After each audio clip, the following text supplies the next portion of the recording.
up in the tank. Bout it, huh? Yeah, on some rock in a drop full of things. Yeah, we the squad, 100 cars full of things. Yeah, I pull up with fire, boy, the chin chill. Yeah, fresh in Montana, Quella, and Manila. Roof on fire, we be high like a whip. Shorty bad, talking MJ thrill. Welcome to the party, sipping on the air. Pull up in the rock, DJ bring it back. Fell in love with Sean, money like Shaq. Welcome to the party. Welcome to the party. Welcome to the party. Welcome to the party. Welcome to the party. Burn up, let it burn. Burn up, let it burn. Burn up, let it burn. Burn up, let it burn.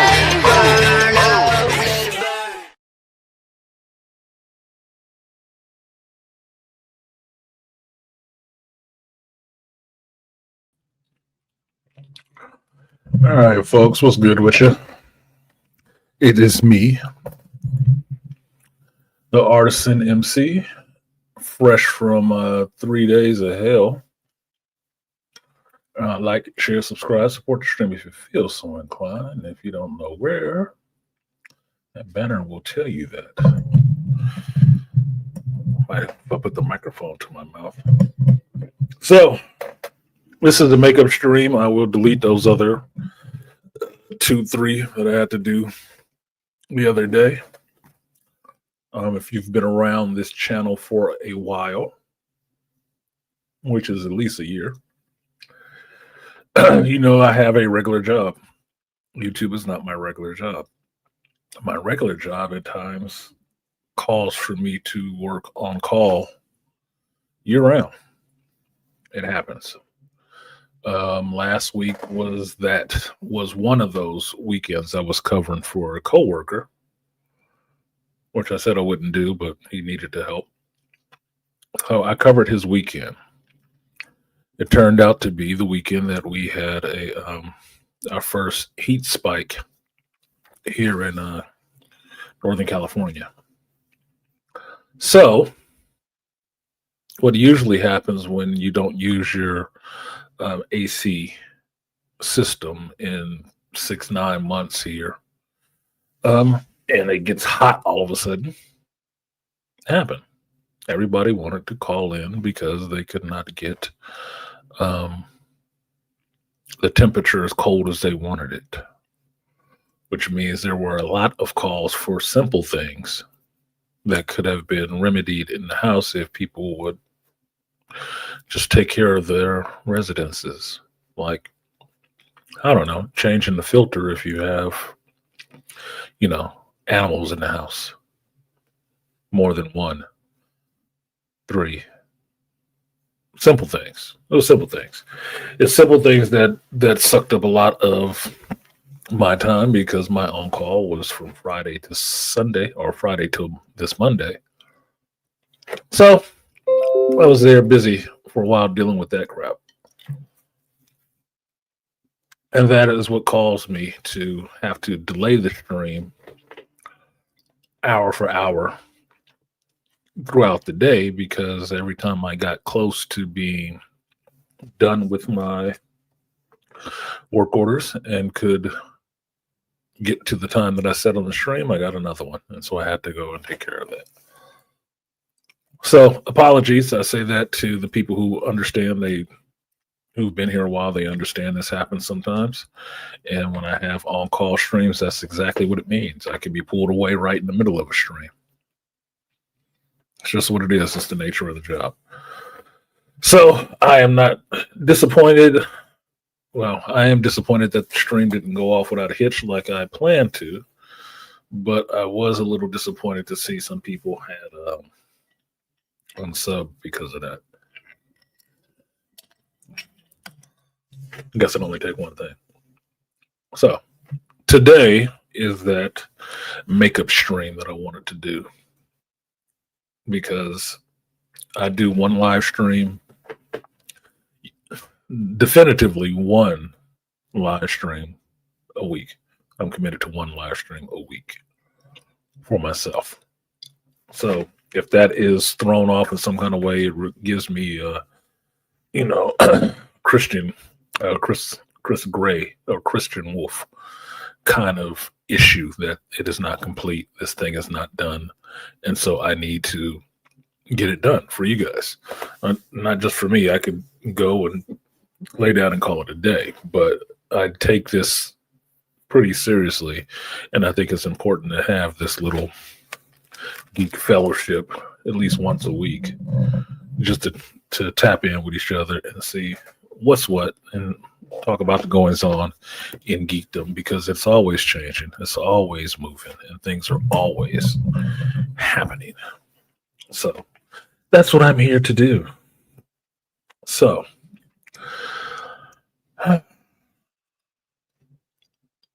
freshly home, and I was waiting to see if Malika showed up, because Malika had told me early in the week that he had actually saw Mission Impossible, which I was curious to hear what he thought of it, because what's up, AB and Trust, see you in there. There was a little bit of a holdback on my part with talking about Mission Impossible, because I wanted more people to see it before I actually went in and spoiled anything. I couldn't do that. I will not spoil movies for you. I will let somebody else do that job, and there's plenty of people who do it very well. I won't be the one doing it. I want people to have a fresh take and their own reaction to seeing movies, and not my reaction or someone else's reactions. I don't put a lot of stock in that.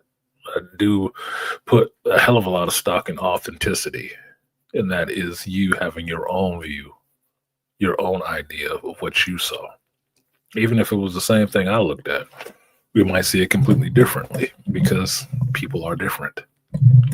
As much as they're the same, people are also different. So I look to hear that part from people, where those differences are, because I don't bristle at that. It doesn't piss me off, does it? It just makes me more curious. I'm like, really, why do you see it that way? What got you to seeing it that way? Might be my disposition. It just is what it is. What's good, Beast? Oh, I'm not pulling these up. I should be pulling these up. Sorry. Out of the loop. I'm still a little bit loopy in my head because I'm tired as hell. What's good, AB? He said he's beaming in. I wasn't respecting. There we go. There we go.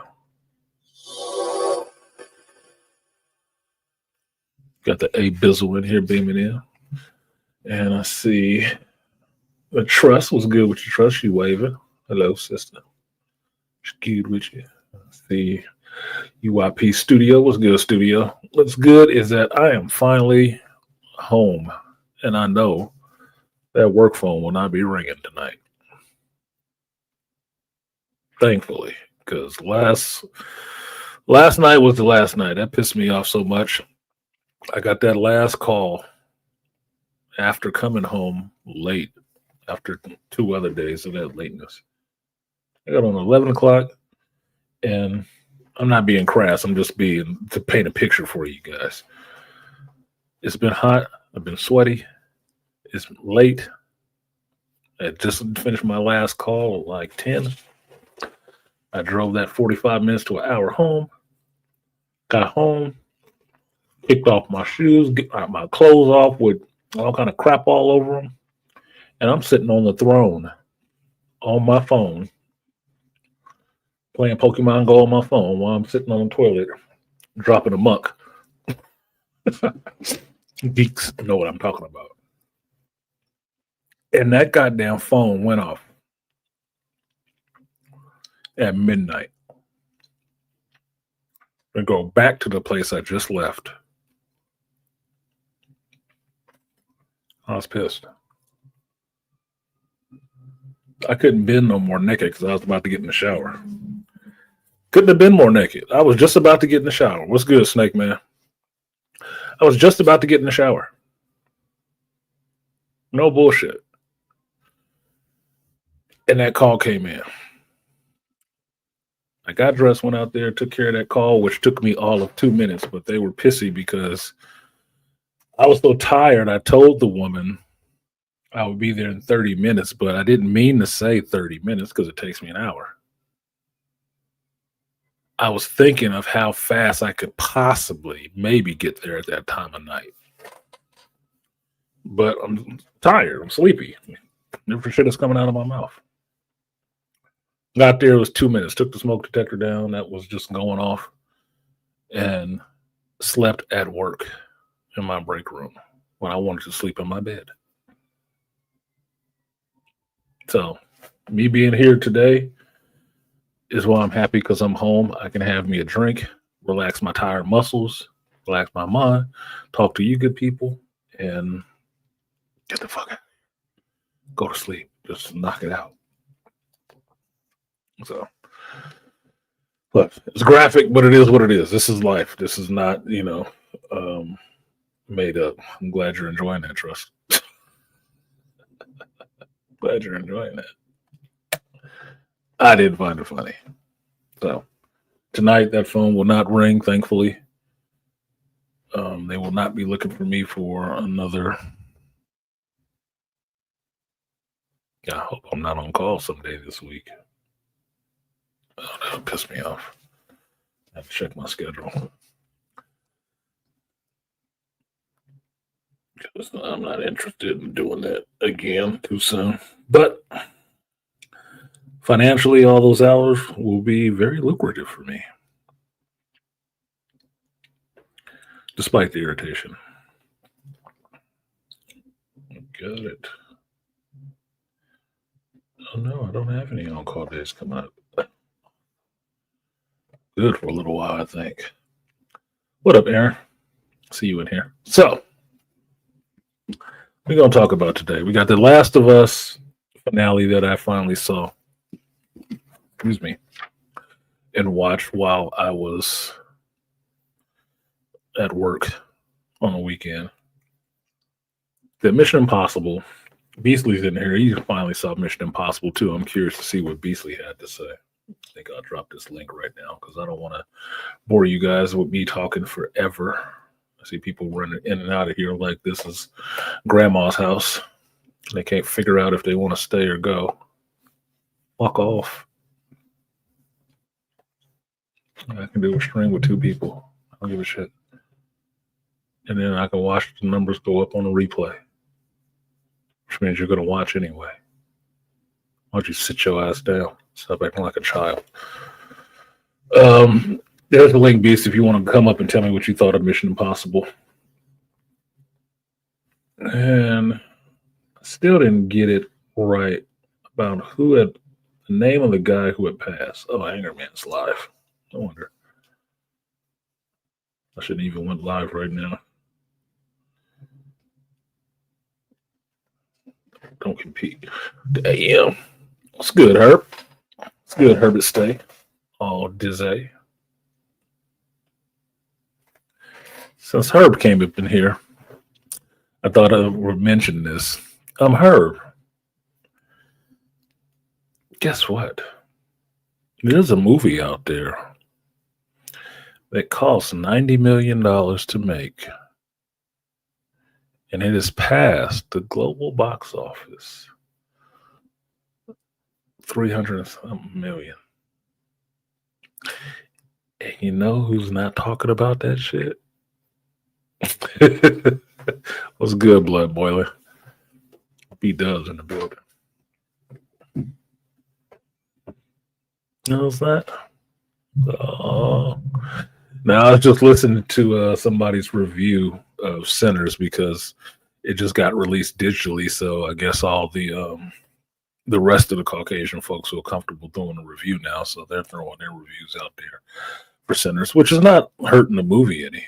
I just find it interesting how what reasons people use to stay away from this for so long. But I'm glad to see that. And I'm very entertained by the fact that nobody reports on how much money it's made now. Because that initial push was to get you from going to see it while it was fresh and new in the theater and not talk about it like it was nobody knew who Ryan Coogler was and this was his first movie. But now it's made its money back. It's in the profit. Nobody can be bothered to mention that shit. What's good, Beast?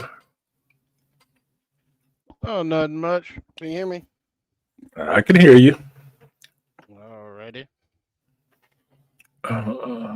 What their Herb said, can't wait to have centers in my collection. And it's a Peter Kwong who passed. Thank you.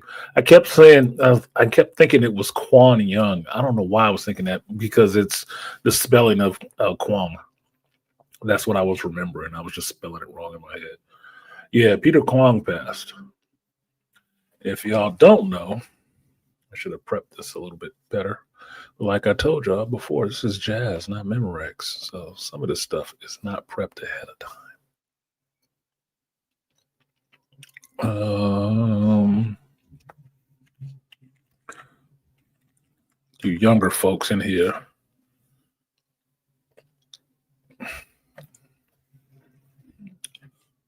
Here we go.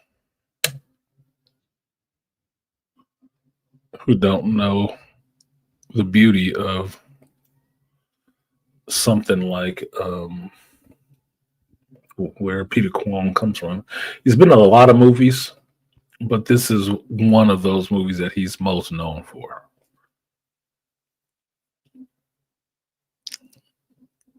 Big Trouble in Little China.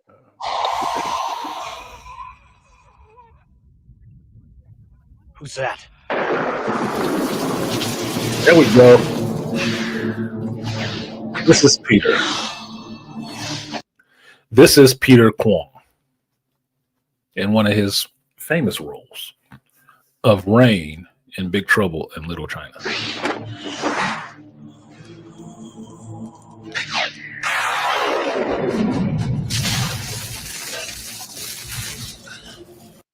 Now, I didn't need to see this part, but I wasn't going to show you this part, but I got to see this part because I love this dude. You got to start it. You got to see it through now.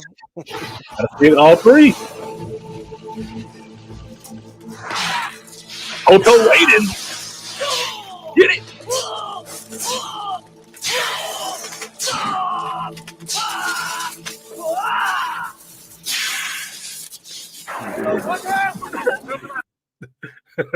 Raiden wins. Yeah, oh my god.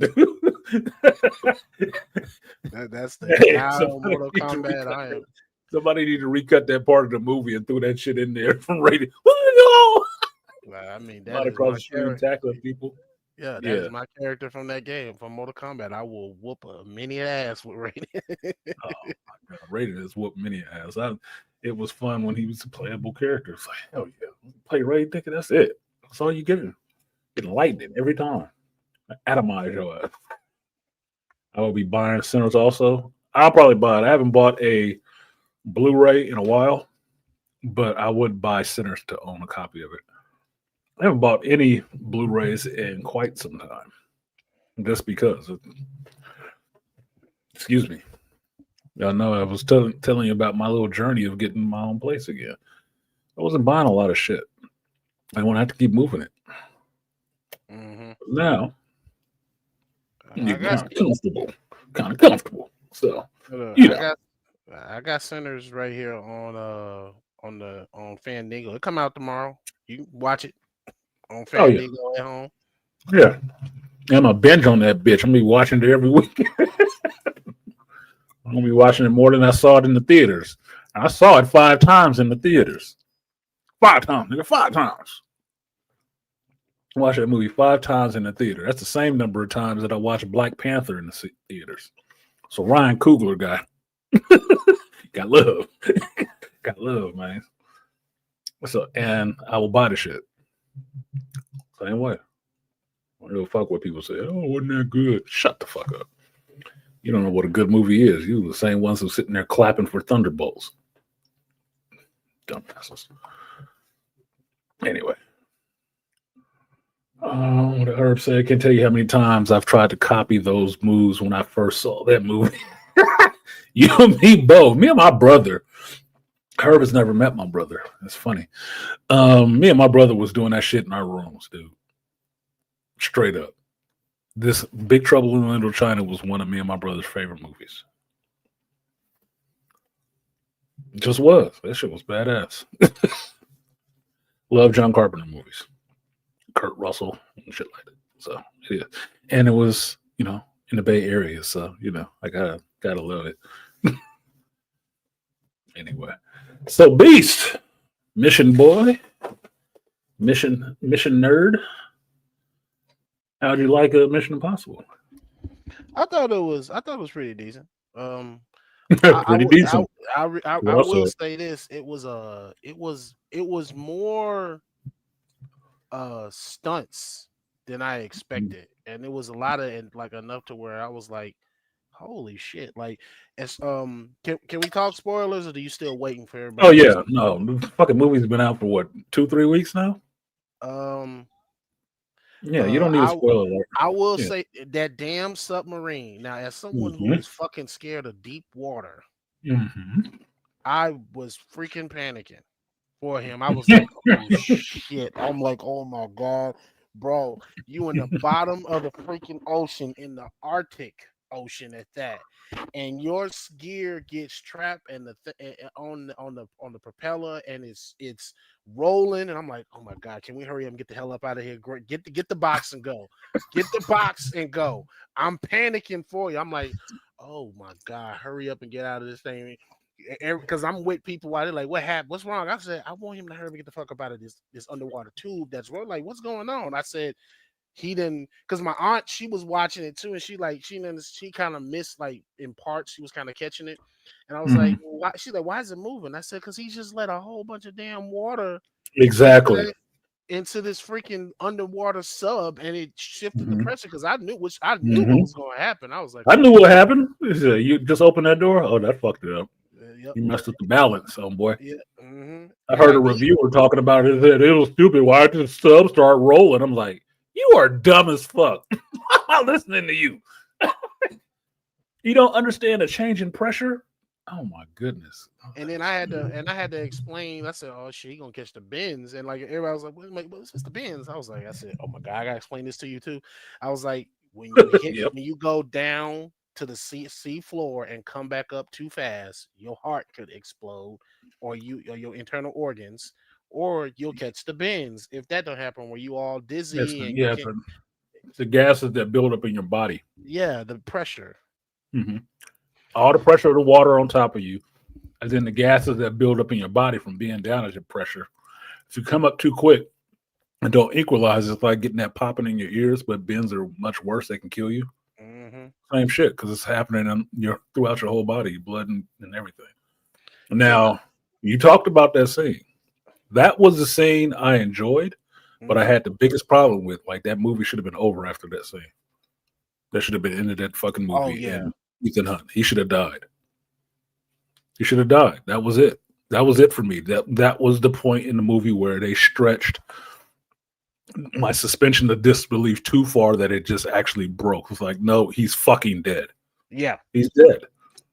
Not, let me put the bubble decompression tank over you and rub Haley Atwell's, full memories against you to resuscitate you. I'm like, no, this motherfucker need a defibrillator. If you don't have a defibrillator on hand, he is fucking dead. It ain't no amount of kissing and lip locking and chest compressions about to bring him back. You need some juice. He was freezing cold. They up in the Arctic. That's freezing cold water. And he was out there in his fucking BVDs. He froze to death and damn near died. No, you got to bring him back with some heat or something, not just decompression.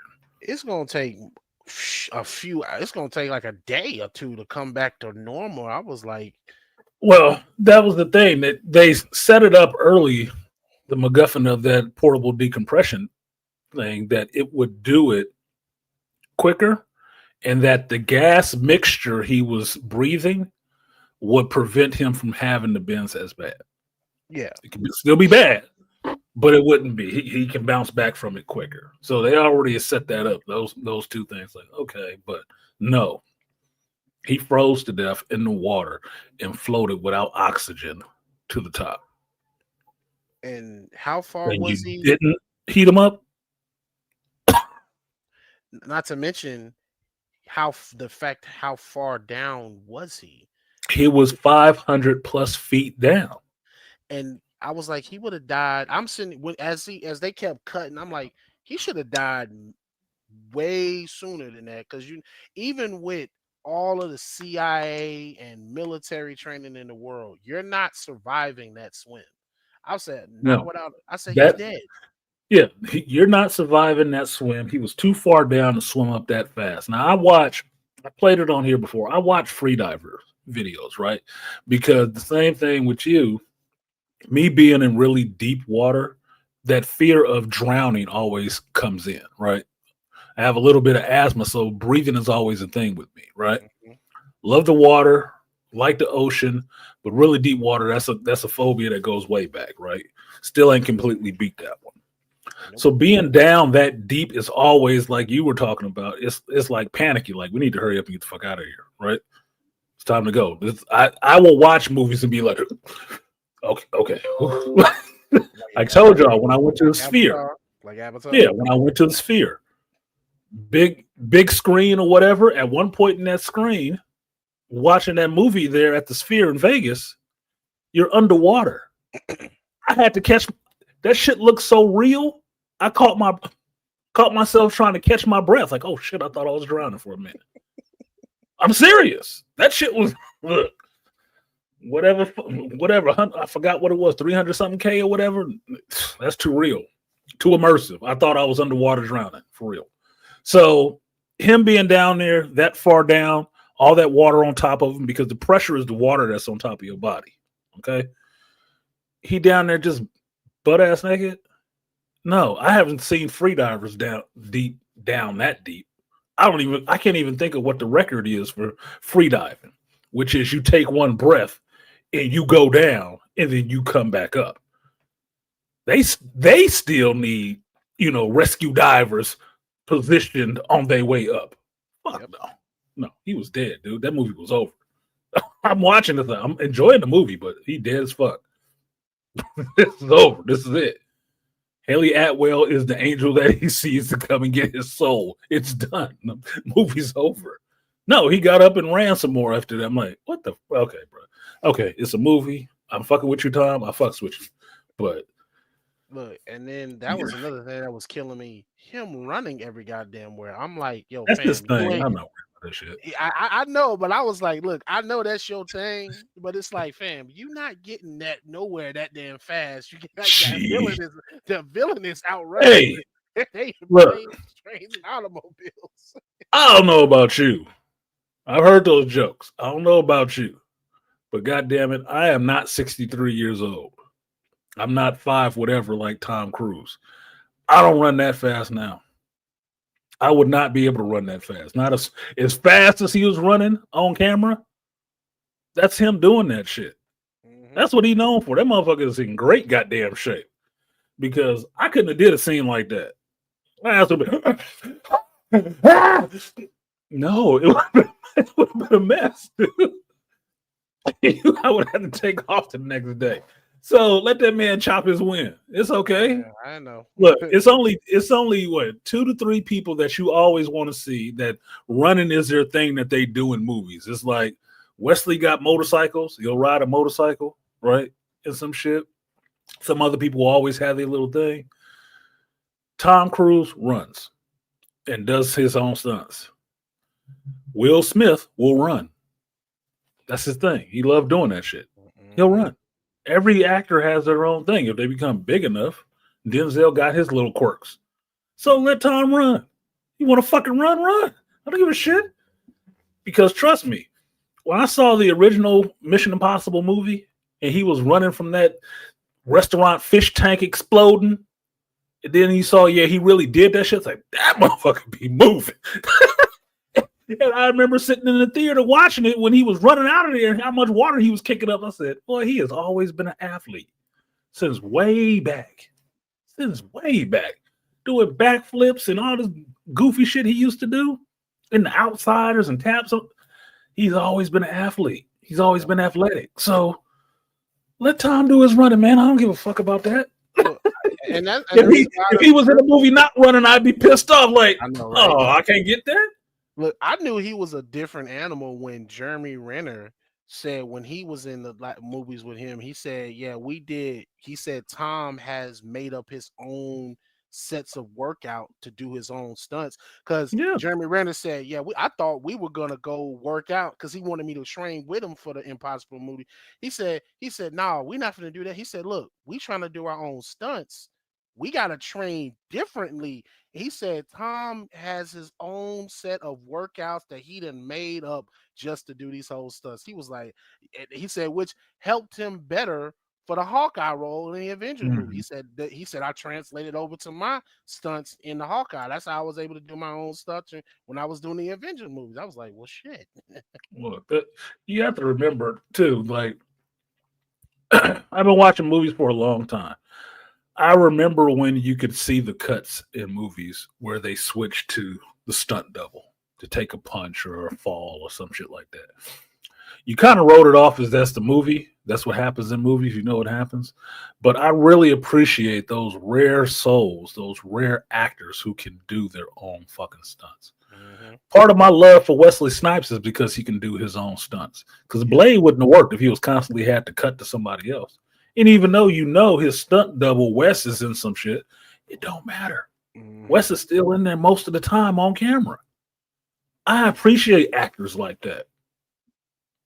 That's why I like Jackie Chan. That's why I like Donnie Yen. All these actors who do their own stunts, I have a special category that I put them in that I really appreciate them. Like Keanu.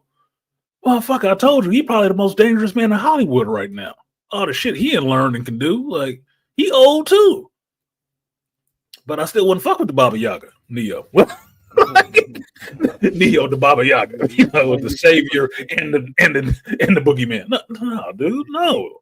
You lucky he nice. If he was an asshole, like old school Mickey Rourke or some shit like that, you'd have a problem, dude. Who's gonna calm his ass down? You better call the Marines. Dude to be in there tearing up shit about a contract, throwing motherfuckers out windows and stuff. Like, what the fuck? Keanu came in here and wrecked shop. Hurricane Keanu. Like, God damn. Security for every time he walk in and every time he walk in. Yeah. Motherfucker, he have his own theme music. Like, get low, watch out. When you're on Hollywood. Look at it this way. He must be related to Wolverine, just like John Wick. Look, I don't think Tom is invincible. And my thing is, I don't think Tom is crazy. Everybody's crazy in their own way. Tom is just not afraid. That's what I see in what he does in the Mission Impossible movies and anything. He's just not overly afraid. And he's one of those people, I think, that if he was afraid, he would try to do it anyway to try to get over that fucking fear.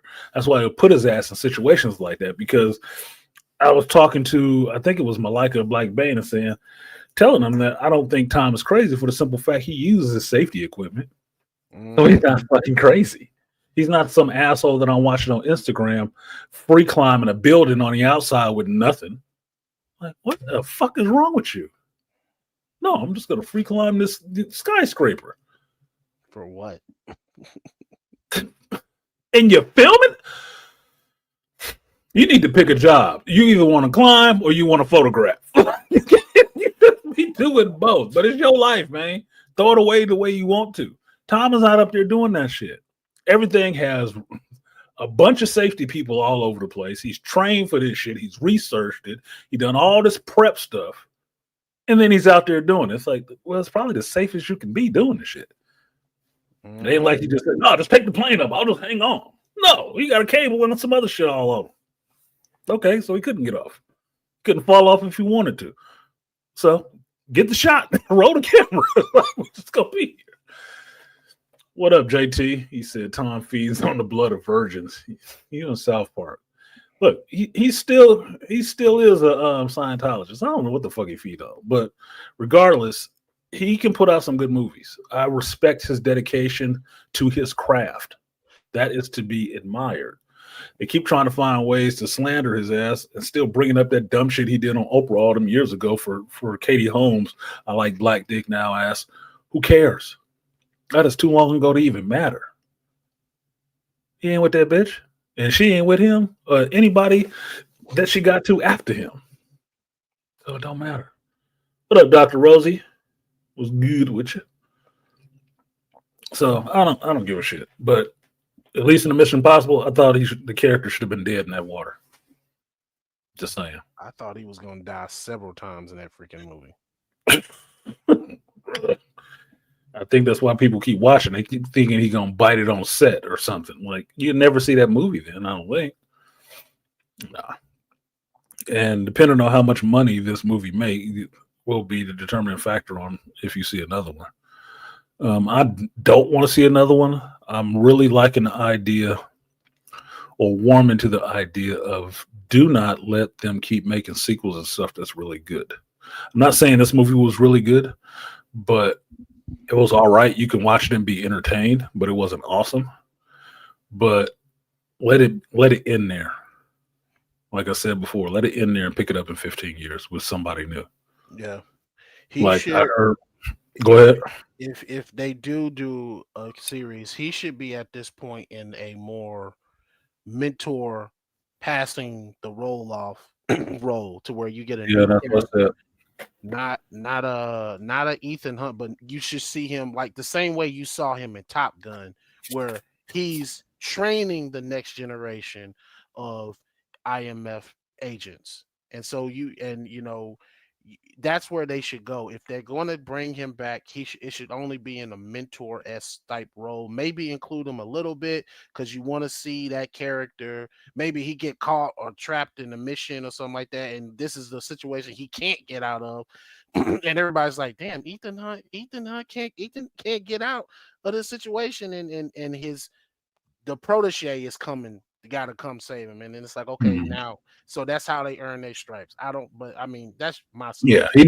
He that character of Ethan Hunt does need a protege because even in I think the time frame of the show, the time frame of the movie has been 35 years, right? So he needed a protege. He needed one. They should have. I think they messed up. They should have been training a protege all this time. There should have been somebody that he kept working with. Could have been Jeremy Renner, but I don't know what happened. But Ethan needed to be training a protege, so it didn't all just rest on Ethan doing it. It's like I enjoyed the show 24 with Kiefer Sutherland playing Jack Bauer, right? I enjoyed that show. Really did. It was a great show. But the flaw I saw with that show at times, it hinged too much on Jack Bauer. Mm-hmm. Every season can't be Jack's family getting ripped to fucking apart, his life being just completely ruined in a day. It made it too stilted to where nobody else around, who else is going to take the roles? It needs to go to somebody else. And when Kiefer Sutherland got tired of doing that shit, he walked. The show was over. Mm-hmm. Well, that's the flaw in it. It was his idea for the show, yes, but you should have had Jack have a protege, been training somebody to hand this shit off to. I don't have a problem with a handoff from character to character. Shit, they've done it in Doctor Who 14, 15 fucking times. It's not that big of a deal. If the character is solid and you know you're still following this Mission Impossible team, this is one of the stars in IMF, Ethan Hunt, he should have been training somebody else. Or found somebody else the same way he was found and brought into the IMF to train. Should have. That would have gave the character a lot more longevity. So then you wouldn't sit up there and be thinking, maybe he's too old to be doing this shit. You wouldn't have cared because Ethan's protege is here. And stop killing his damn proteges too, because that was another aspect of it too. They would kill, like the third one. They killed to the give girl. him thanks. They killed the girl that was supposed to be trained, that he trained up under him. And I was like, why do you keep killing everybody that's either trained by him or part of his group? You're not going to have too much sacrifice. Yeah. It needs to be something to hook people. If you want to have a franchise go a really long time like that, you can rock it off of one actor for a while, but actors get old. And at the level that these stunts have gotten to, you need to have been bringing along somebody young who wants to do that shit. That's why I say you need to set it on the Mission Impossible on the shelf for 15 years because I don't see anybody that's willing to do all of that shit. I don't. I'm not watching every show out there. So if you know somebody who is putting up that kind of gumption that they want to do their own stunts and stuff like that and got that kind of charisma and star power, name that motherfucker. Mm-hmm. Let them bubble up in somebody's algorithm somewhere so they can start looking at them. Yeah, you don't have anybody that's doing it, and you don't have a big enough person that can put asses in seats. If they go into the theater, Yep. because you have to make it. Sinners is a perfect example of this. You have to make it where people want to go spend their money to go see that shit. If it's just going to be the movies. Because the report I was just listening to, they're talking about streaming is dead.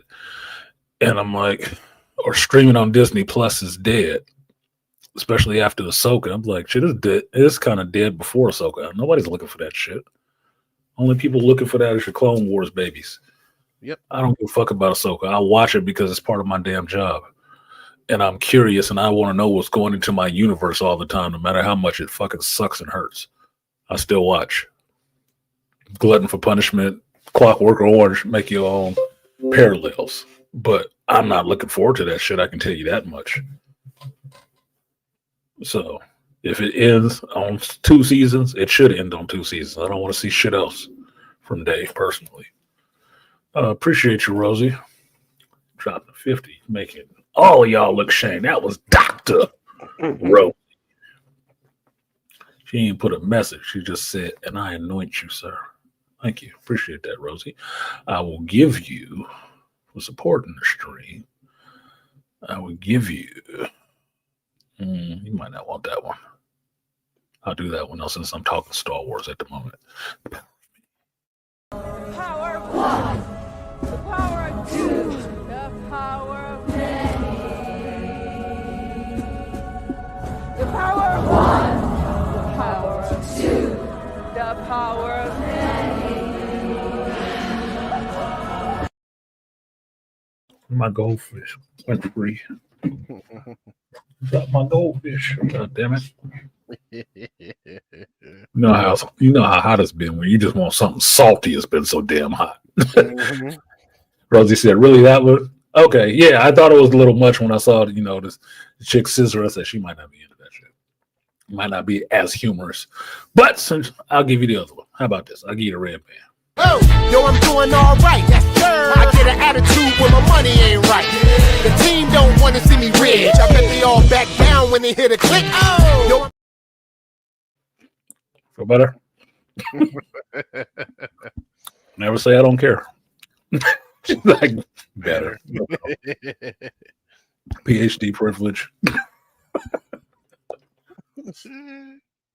What up, Rainfire? What he said, salute everyone. I just walked out of Mission Impossible. Oh, you did? What did you think?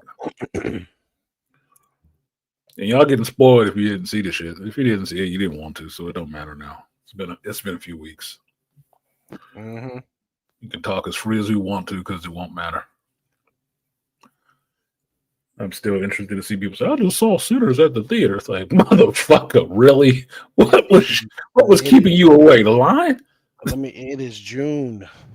Yeah, exactly. It is. The movie came out April 15th. You had more than enough time to go see that damn movie. And what's the next one? It was one reviewer I saw yesterday. It was talking about he had just saw Sinners. I'm like, nigga, what? When was this video made? Like, okay, yes, a day ago. You late. You had so many people cracking jokes on Instagram. It was this one that I saw. It was a white chick, young chick, white girl. It was funny as hell. She said after POV, after seeing Sinners, and she opened the door, I think, for the guy. He was like, hey, can I come in? He was like, she was like, what? She walking off. She's like, yeah, I'm just trying to be polite. He was like, she kind of turned back real quick. And then she like kind of flinched at him. She's like, and she went to the door. She said, I don't think it's a good idea. No. Yeah, we're supposed to be warm people. I don't give a fuck. Shut the door. Can I come in? You think I can come in? supposed to be one people. No, we just one people. You get the fuck away from my door. No, you cannot come in.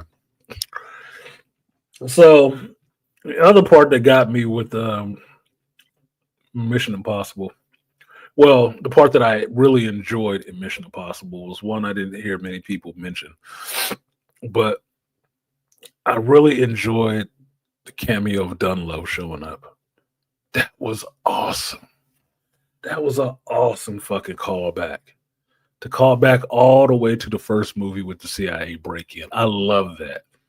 I love that so much. That had to be a Tom Cruise thing because that was just perfect. That was just perfect to me. I was like, Alaska, yeah, there's one person up here, so such and such. I was like, oh shit, they got him too. Oh my God. And he still had that knife. He's been up there for 30 something. He'd been up there and they told him put his ass on a listening post in Alaska, and you found it. Like he was not. He'd been up there the whole time. Like shit, they was serious. And you know what? One thing I'll also say, the messaging in this movie was really dope because you don't really see a lot of words of encouragement and like, you know, look, you like even with Vin Rames' final message when he read the pill, you know, we are masters of our own destiny, and even what that when they sat on the plane and he wanted to apologize to him, he was like, apologize for what? He said that was probably the best thing you did to me. He said because they moved me out here. I met my wife I've been married to. I might have still been stuck in that what do you call it? A hole? He called it something. He said I might have still been stuck in that place.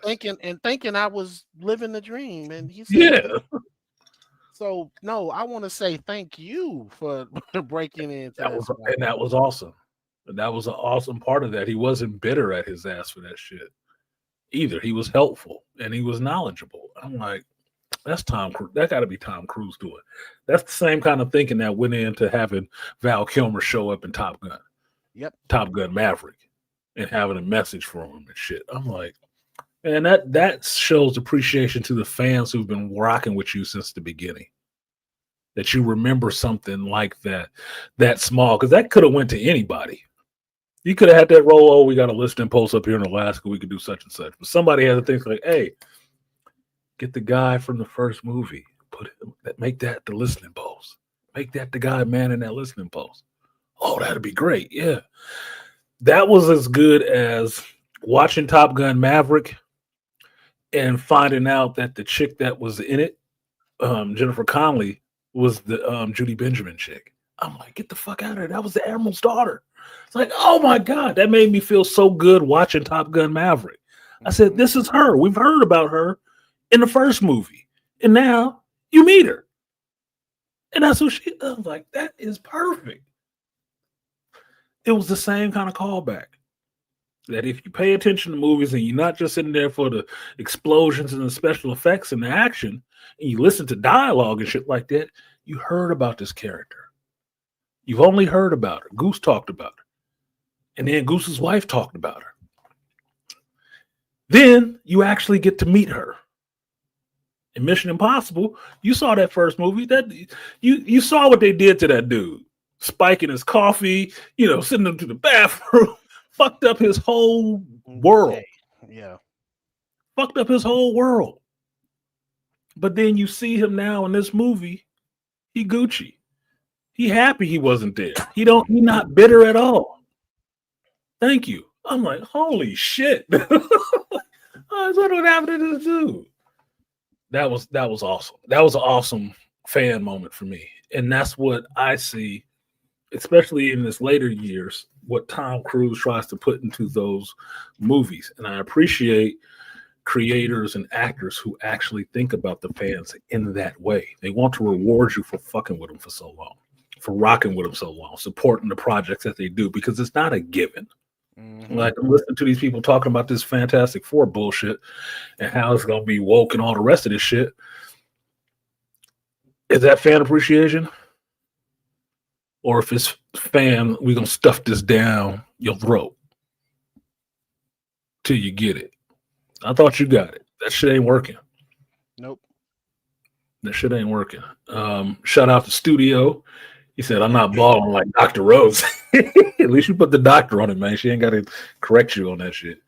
Appreciate your Studio. We'll give you for supporting the stream. I give you the double that. Appreciate it. Double up. 3 or 4 times, I ain't telling no lies. Run it up. Never let a hard time on I do appreciate that. And then, she came back for you. The doctor came in and doubled down. She was making house calls today. Dr. Rosie for the twomp. She did it 2 times. There's 40. Look. Damn. And she at the casino. She trying to clean y'all motherfuckers out. She doubled down with both hands. Yeah, at the craps table, boy. She trying to break y'all. Just don't blow on the dice. Bam. No. Yeah. Let me hear that double that. Appreciate you, Dr. Rose. Money for the crowd, double lag. Fat, double lag. 100 on the sack, double that. Block like a ghost town, still double bag.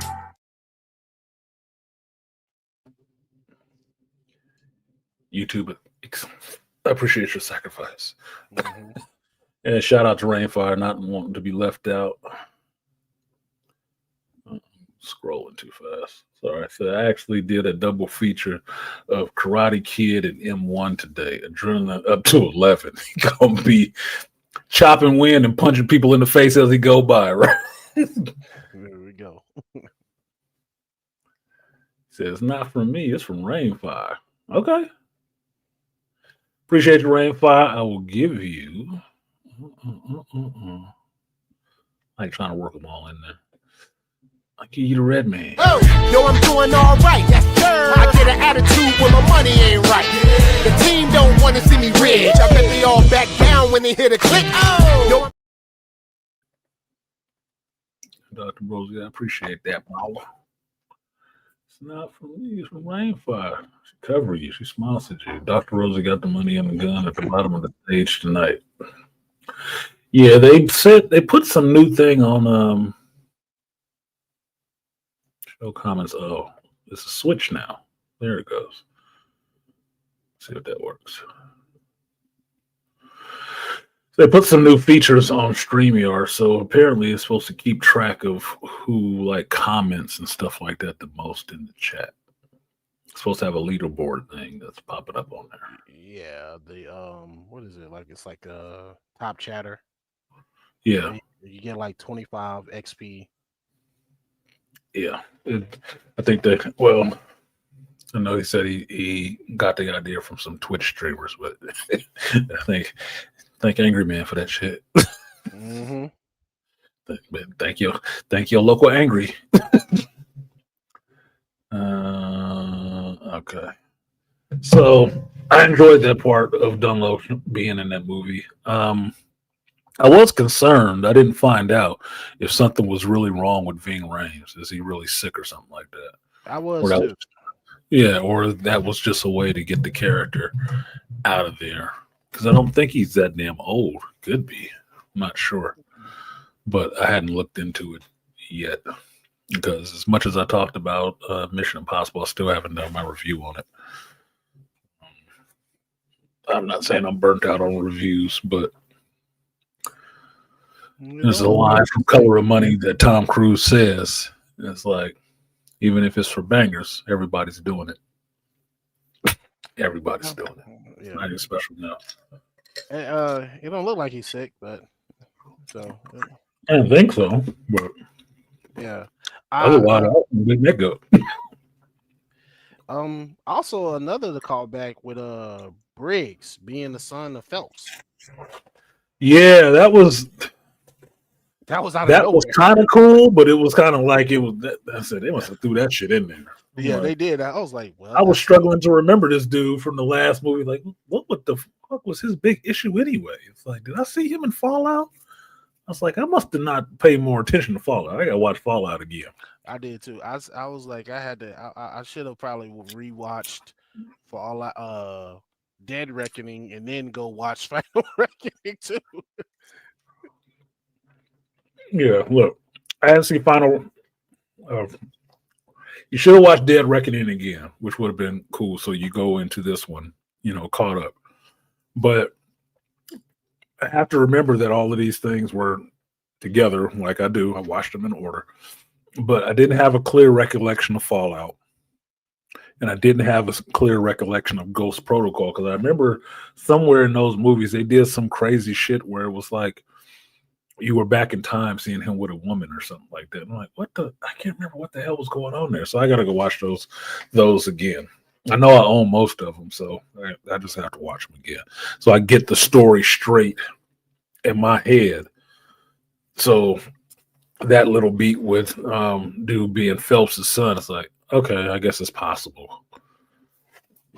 It seemed like it was just thrown in, though, to give that dude an edge, a reason not to like Ethan Hunt. But I never thought the dude needed a reason because every movie I see his ass in, he is some kind of prick like that. so he just carried it over from the other movies. He is an asshole typecast. Oh, it's like I already know when I see you, I'm like, you gonna do some asshole shit. I think the only asshole movie I didn't see you play in was in Kong when you blew yourself up trying to save the brother. Yeah.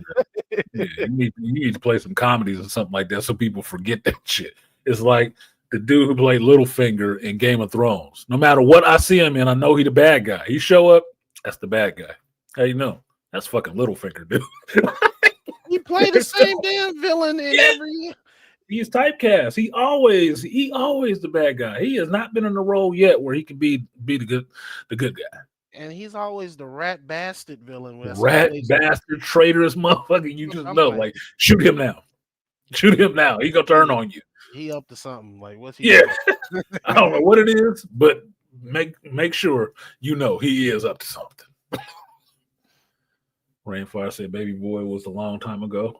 Well, I've been watching Marine Wayans way before Baby Boy. I have a movie in there called Rosewood with his ass in it. Seen him for a while. So, but I didn't realize how old he was. I still don't realize how old he is. I'm thinking he might be in his 60s. 66. Damn. He can damn near the market beast. 66? Okay, so he is up there. Yeah, that was the easy way to write his character off. Even though his character should have been the one to live. Look, all he do is computer stuff. He ain't got to be out there running around and shit. Fucking hell, Simon Pegg ain't that far behind him. And yeah, Littlefinger was trifling. Littlefinger is a motherfucker. He was right. He told him up front what he was about, but he was trifling as shit. Mm-hmm. He played that role so good, you can't even remember the actor's name, but you know him as Littlefinger. He ain't been in that role in almost a decade. But you still see him like, that's Littlefinger. He played the hell out of that. One of them characters, when they finally got it, it was well deserved. Oh, yeah. Like, you had who was it? Arya fucking put the blade in his ass. I was like, yeah, this was a long time coming, player. All the shit you did. I don't feel bad for you. About time, bro. No, you've been fucking their family over for a while, bro. No, your time is today. It's today. Yep. Time has come. Like, how many of the Starks in that series did you then call some bullshit with? You got Ned. First off, only one thing you did that was cool was warn Ned about getting some spies and shit. And that was about it. Yeah, you tried to. You got Ned killed. So you got Arya Sansa's daddy killed. You got their mama killed, sort of. You got their auntie, Lysa, killed. Turning her ass out. Well, he killed her. He straight up got her to kill her husband. Bruh, like, you've been fucking that family over for a while. Sansa to what's that crazy motherfucker? Bolton. Ramsay. Yes, and so when she was getting basically tortured and everything, I was like, what the hell is? I was like, so when they finally killed his character on that show, I was like, God damn, it's been a long time coming. I was hoping John was gonna do it, but never mind. No, it's good. It's good. For a minute, I thought the new black guy was going to become a sacrifice too. Now, see, this is Rainfire, Here we go. the new black guy in this Mission Impossible. That's what I'm waiting to talk to Dr. Tia-san about. I ain't like that nigga. Oh, you didn't? That shit, he looked like the dumbest motherfucker in there. And I can tell you exactly the scene where I was kind of through with this dude in this shit. All right. He could have been the new blood. He could have been the handoff person, like we were talking about, the protege. Oh, right? I thought about that too. Right. Why the fuck am I watching an action scene with this dude where they found him? He's guarding the Palm Keith's character, right? He's one of the guards that didn't get tasered or none of the other shit and when they got her on board with them, right? Okay. Why do I get to a scene where they're fighting in Alaska? They're fighting other Russian military soldiers.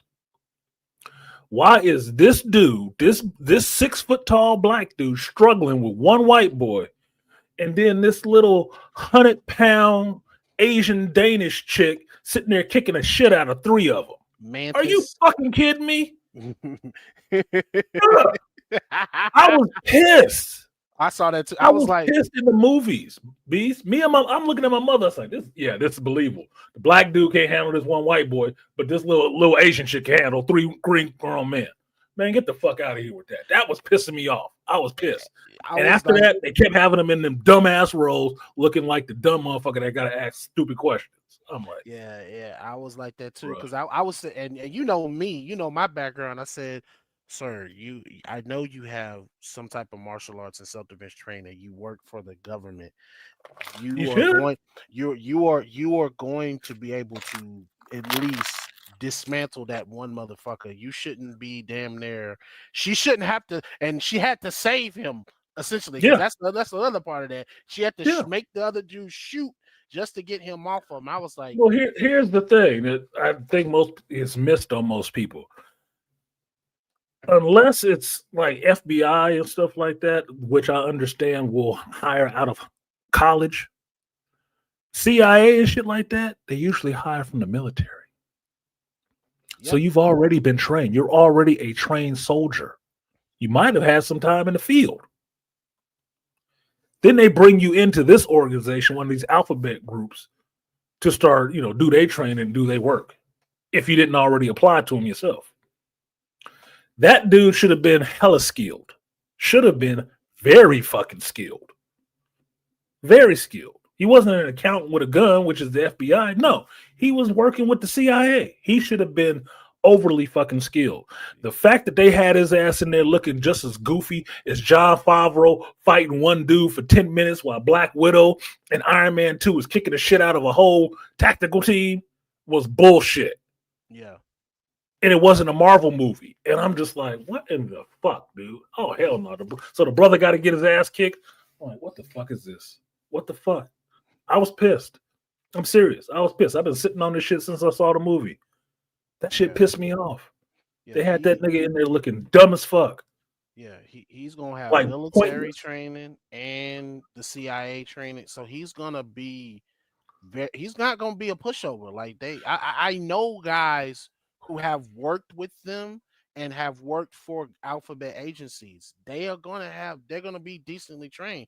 They're going to bring in people like Tim Kennedy, former UFC. They're going to bring in actual professional fighters in some instance to help train a lot of these motherfuckers. Mm-hmm. So the fact Kenny Florian does it as well. Like they're going to be well trained. They're not just going to be no slouch on the couch. So for him to struggle with, and I'm pretty sure them soldiers weren't the elite of the elite. They were probably regular level soldiers. So he should have, for shit sure, should have been dusting his fucking back. Been knocking the snow off his ass. No, what the fuck? Yeah, Rainfire. Then he says, I can't help you guys with the technical stuff. I'm just going to stay with the bomb. Yeah. I'm like, because they didn't know what to do with his ass. That's the script saying, I don't know what to do with this motherfucker right now. We'll let him stay with the bomb. Okay. We got the Inuit chick here, too, that don't know none of this shit whatsoever. So, yeah, she can help. Why can't he? Hey, give me a minute. I got to go get something real quick. And then my mother said it, Rainfire, just to get to your point. Then my mother said it after they defused the bomb. And then you got the smoke cloud and you see Dunlow and his wife come out of there. And then you see the dude laughs. And my mother was like, So that middle-aged old woman outran that black man. I was like, exactly, mama. Like, the fuck? The young, healthy guy is the last one. But wearing the furs and stuff, the Inuit chick outran him. The fuck out of here, man. If you want to kill the brother, just kill him off. Stop giving me this dumb shit. That was bothering the hell out of me. That was bothering the hell out of me. I don't know who call that was. I'm not trying to not say it was Tom's call, but that was some bullshit, dude. The black dudes you had in this shit was killed the fuck off. Ving Rhames' character killed the fuck off, which he didn't need to be because he ain't running around doing the goddamn stunts. He's sitting there doing cyber ops and shit. So he can be the guy in the chair. And then the one young black one you got there is fucking incompetent fighter, a shit shot, and apparently he can be outrun by a middle-aged, short woman. Okay, so what is he here for? He can't fight, he can't shoot, and he can't run. Can you swim? What the fuck? Did you win the I'm good at nothing lottery? Fucking hell. That was embarrassing. That was fucking embarrassing to me. And I wasn't feeling it. Outside of the just, like I said before, the unfortunateness of some of the women in here that was put in positions of authority just to, get that vote. I'm like, this is some of the most haggard looking women I've ever seen. Because you saw Beastly, did the captain of that aircraft carrier, did she not look like she was like Joker's mama or something like that in the mouth? The flat ass duck mouth shit with the Joker grin. Like, that shit look crazy as fuck. I'm like, what happened to her face? Is that natural? Look like Howard the Duck talking. It just bothered me. Bothered the fuck out of me. Oh, Beastly muted up. I'm just saying. So Blood Boiling said he noticed it too. It was obvious. If you watched the movie, you might have noticed that shit. Some people want to think shit of it, but I asked the question like JT and Chris have their thing where you're talking about the lamp shit, the lamp test. Could a lamp play a role as well as that actor was in the movie? Yes. And even be brighter. If you put a lamp in there and took that dude out of every scene and just had a lamp there holding a gun and everything, it could have did the same fucking thing. Mm-hmm. And then you would have believed it when it got its ass kicked and couldn't shoot and got outrun by a 5'0" Inuit. Overweight Inuit woman. You'd believe it then. No, that shit was irritating. Like I said, the movie was entertaining. It wasn't great, but it was entertaining. There were stunts that will leave you on the edge of your seat, but some of the shit in there was dumb. Some of it was. Did make it not an entertaining movie. Just meant I could have worked on this part a little bit better. Exactly, JT. Finn 2.0. Exactly. He was Finn. That's what I was thinking about when I said the lampshade. The lamp test. He was just a lamp. Shine some darkness. Peace. Because I was like, well, what's the point in adding him to the team if he not a tech dude. You can't. It ain't like he an ass beater because that's what Mantis was doing. Was the ass beater? They every 5 minutes they had to tell him not to kill somebody. Yeah.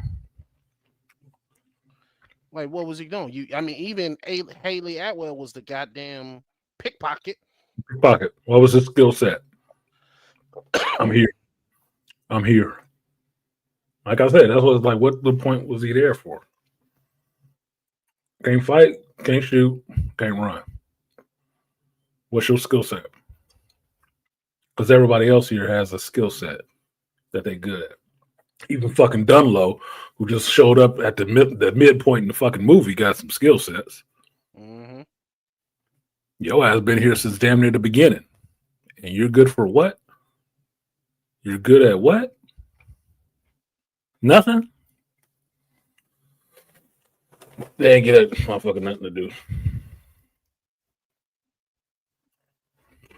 I guess they figured since Ving was dying, or Luther was dying, the character was dying, not Ving Rhames. Since Luther was dying, they had to throw another black dude in there. That's what we said when we walked out of the movie. Mm-hmm. You traded one brother for another brother. Yep. You can't be two in the same place at the same time. One got to go. 2 men enter, 1 man leave. Black man Thunderdome. We're only comfortable with one Negro here. Okay, so figure it out between the two of you, but one of you got to go. So it is what it is. It wasn't his goddamn movie anyway, but if all these other chicks had a lot to do, even Katie O'Brien has. Since they had a lot to do and a lot to say, he should have got something. Mm-hmm. Should have got something. Angela Bassett's the damn president. Fine ass president. She wasn't bad looking. I like the haircut she had. It was working. I was like, damn. Told you Angela was rocking it. The little suits on with the skirt, like president, my president. Well, I need a sticky vote for you. Expendables 3, laughing out loud. Terry Crews got hurt so Wesley could take over. That was another movie that pissed me off that did that shit. Mm.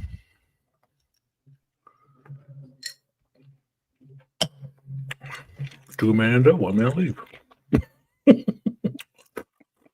Look, I can say this about the Expendables thing. I didn't give a shit about Terry Crews getting cut out of that shit because the whole point of the Expendables is all of these people that was in this movie was action stars. Mm-hmm. Terry Crews had never been an action star leading his own fucking movie, so he shouldn't have been there anyway. But Wesley should have been there. Mm-hmm. And finding a way to get Wesley in on that Expendables team, I'm fine with that shit. Yep. I'm fine with it. Because I can tell you, I watched all of those Expendable movies except that last one they had out with fucking toe thumbs. And you know what I'm talking about, too. Toe thumbs is freaky to me. You know what I'm talking about, the chick. She got toe thumbs. She's in Transformers. Megan Fox? Yeah, Megan Fox. Megan Fox has toe thumbs. Go back and watch Transformers, nigga. Oh. That shit looks ridiculous. It looks like a big toe on her fucking hand. God damn, now I gotta see. Hold up. You gotta look. God damn you gotta look. And I'll tell you exactly what scene you can see it.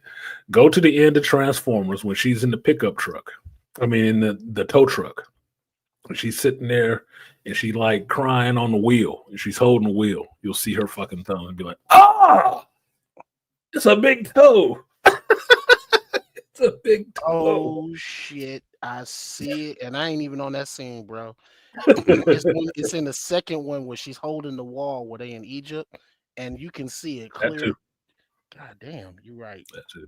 You are right. It is clear as day. I ain't even zoomed in on the picture. I'm just looking at the regular picture on the on. Don't lie, nigga. Yeah, I'm right.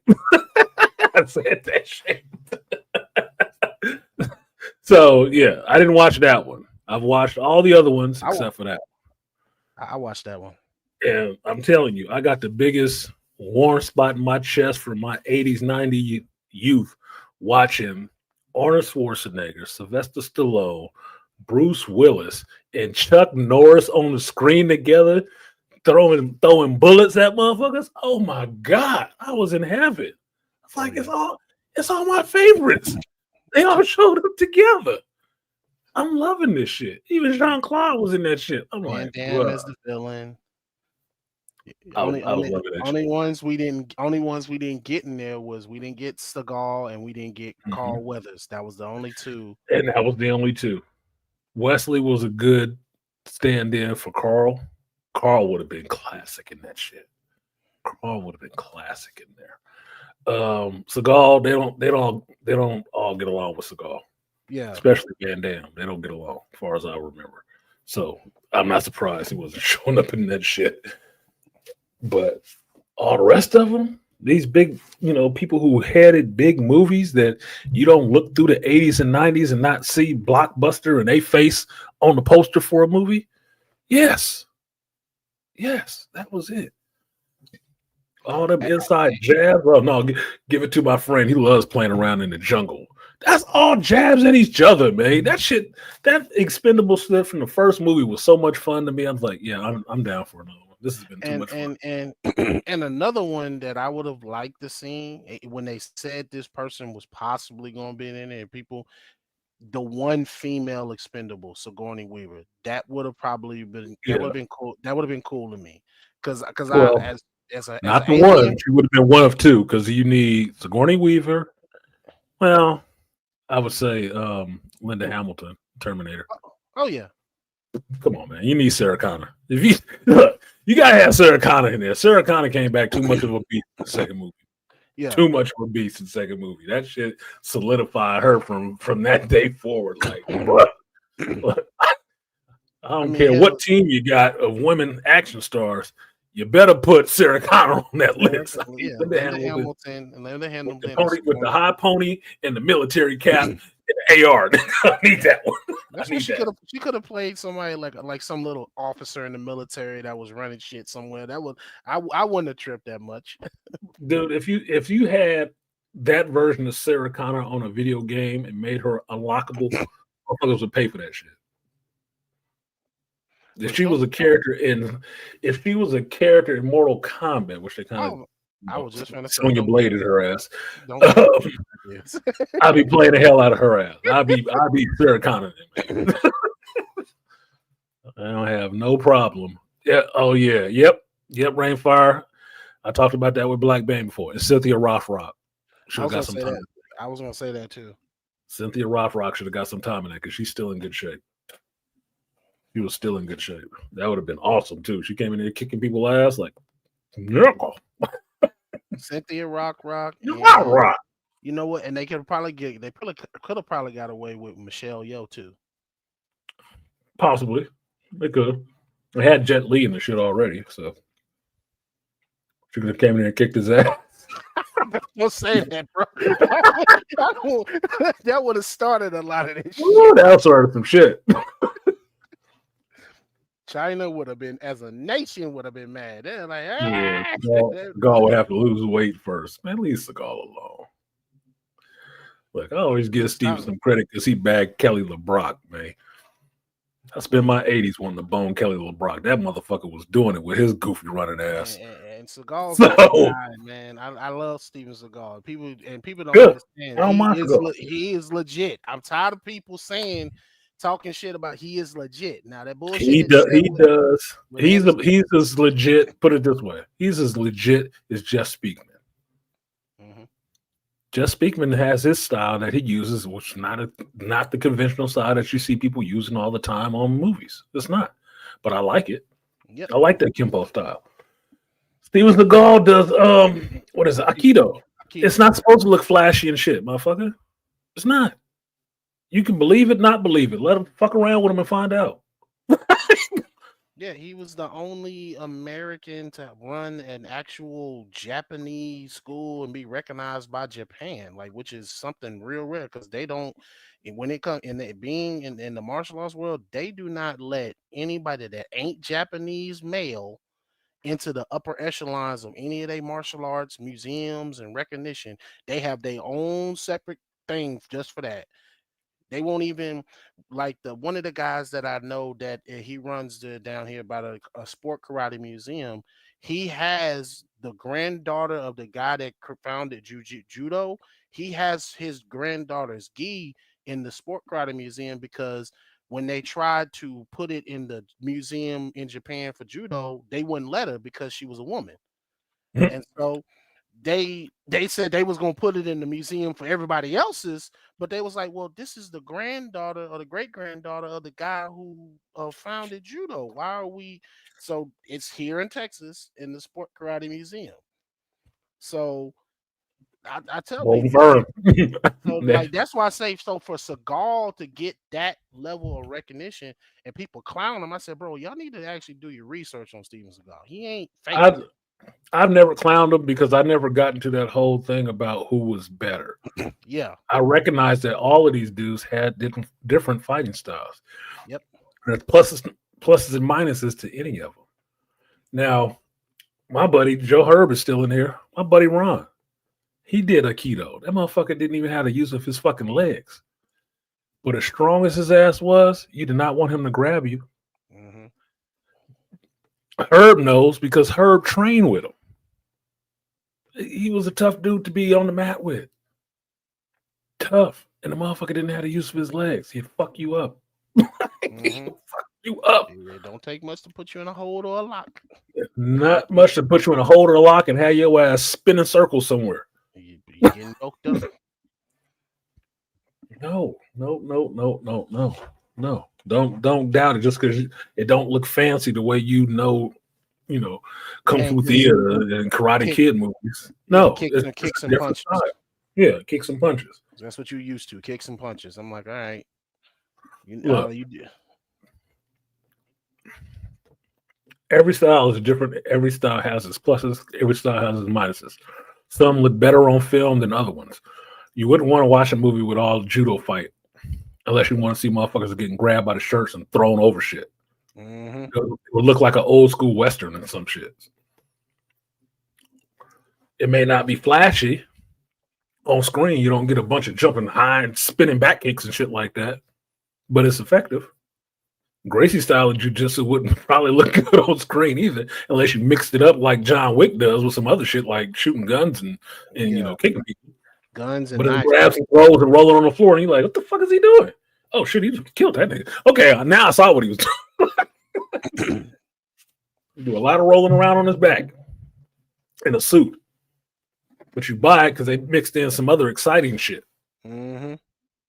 But you rarely see him throwing a hella front kicks and side kicks and shit like that. You don't see him doing that shit. Nope. So every style is different. Some works better on screen than other ones. And the ones that don't work on screen, you have to find some kind of other way to make it look a little bit more fancy on screen. So I don't give Steven Seagal shit. I love Steven Seagal movies. Mm-hmm. The first few of them that were made were good. Were good to me. When it got up to like Mark for Death and the ones with the voodoo ones, A little bit. Once he started doing with rappers and shit, I wasn't watching the motherfuckers. Under Siege, love Under Siege. Some of them later ones, I wasn't feeling them. Oh, you want to with exit wounds with DMX? I've never seen that, and I never wanted to. I thought it was stupid. I'm like, hell no. What is this shit? Look, man, I like my rap. I like my action movies. I don't need the two of these together. No. So that was the time rappers were making movies. Like Master P was making his own movies and shit like that. So rappers were doing their own movies. Yep. So like, okay, they're trying to break into this Hollywood game if they ain't gonna give them a lane. Okay. But look, I saw Romeo Almost Die. It wasn't that damn good. I believe Exit Wounds was done by the same dude. Exit Wounds, Romeo Must Die, and Cradle to the Grave. Yeah, same guy, same director. Because he had Tom. Aaliyah looked fire in that shit. Yeah, I like Jet Li. That movie wasn't that good. Delroy Lindo was in that. Movie still wasn't that damn good, man. It wasn't. So no, I didn't need to see Exit Wounds just because they threw Steven Seagal in there. Because Jet Li pieced out on you. It don't matter. And what was common about all of them? DMX was in all three. DMX. It's the DMX trilogy without being named as such. DMX. I want to remember Kelly LeBrock and Leah Rashawn from back in the day. The Wall was undefeated. Yeah. That's another reason. Like I said, I don't give Steven Seagal shit, man. He bagged Kelly LeBrock. Kelly LeBrock was bad as fuck to me for a long time. Nigga. Weird Science. It was that, and it was another movie too. I think it was The Woman in Red. Yeah, Woman in Red with Gene Wilder, which is the first movie I saw. Right? Kelly LeBrock was fine for what I understood at that time was a model, and she had an accent. Look, call me what you want to. I like nice looking women. Leah Rashawn been fine for a long time too. I don't discriminate. Because a fine woman is a fine woman, no matter her color. It's just what it is. Just about to name her Cynthia, my girl back. Yeah, Cynthia Rock was. She nice fucking legs and shit. She has some thick ass fucking tree trunk calves, nigga, and she could kick. But she had hands for you too. Yeah, and Ron was strong as an ox. Yes, he was. Yes, the fuck he was. Now, if you want to know how dumb the black dude in Mission Impossible looked, y'all, our boy Ron, since Herb is in here, he can attest to this personally. Our boy Ron didn't have the use of his legs. He had legs, he just didn't have the use of them. He could fight, he could shoot, and was strong as shit and smart. All the things the black dude in Mission Impossible was not. See how fucked up that is? The white dude in the wheelchair can outdo him. Without the perk of being a government agent. So you get access to a lot of shit. Oh, my boy Ron was a customs agent, so he did work for the government. Oh shit. Oh, even with that fuck. I was trying to give him some kind of grace, but goddamn, nope. Had him beat. Government agent. The dude without the use of his legs had him beat in the movie. Fucking hell, dude. I bet in this chair he could outrun Bomb too.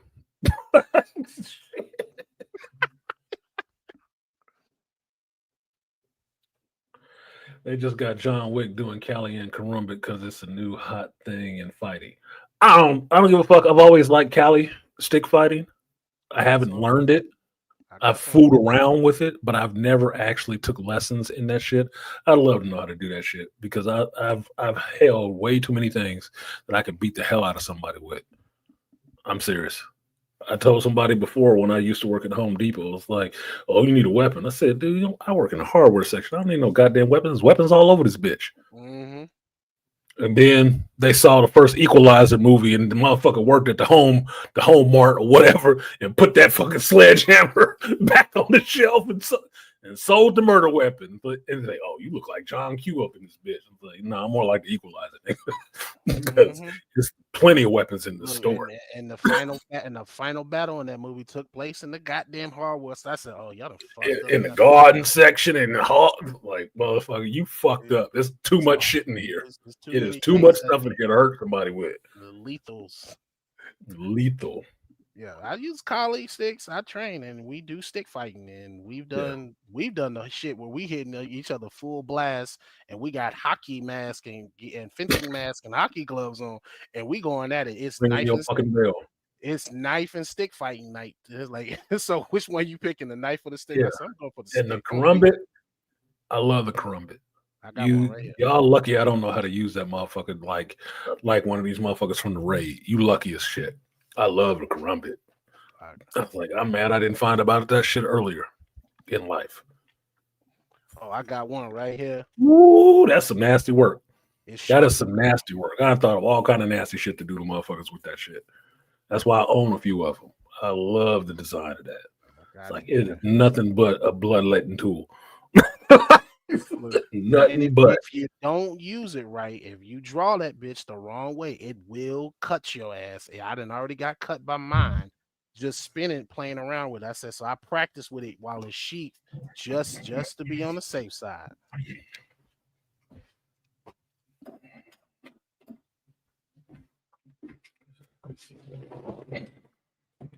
Just so you know, I ain't bullshit.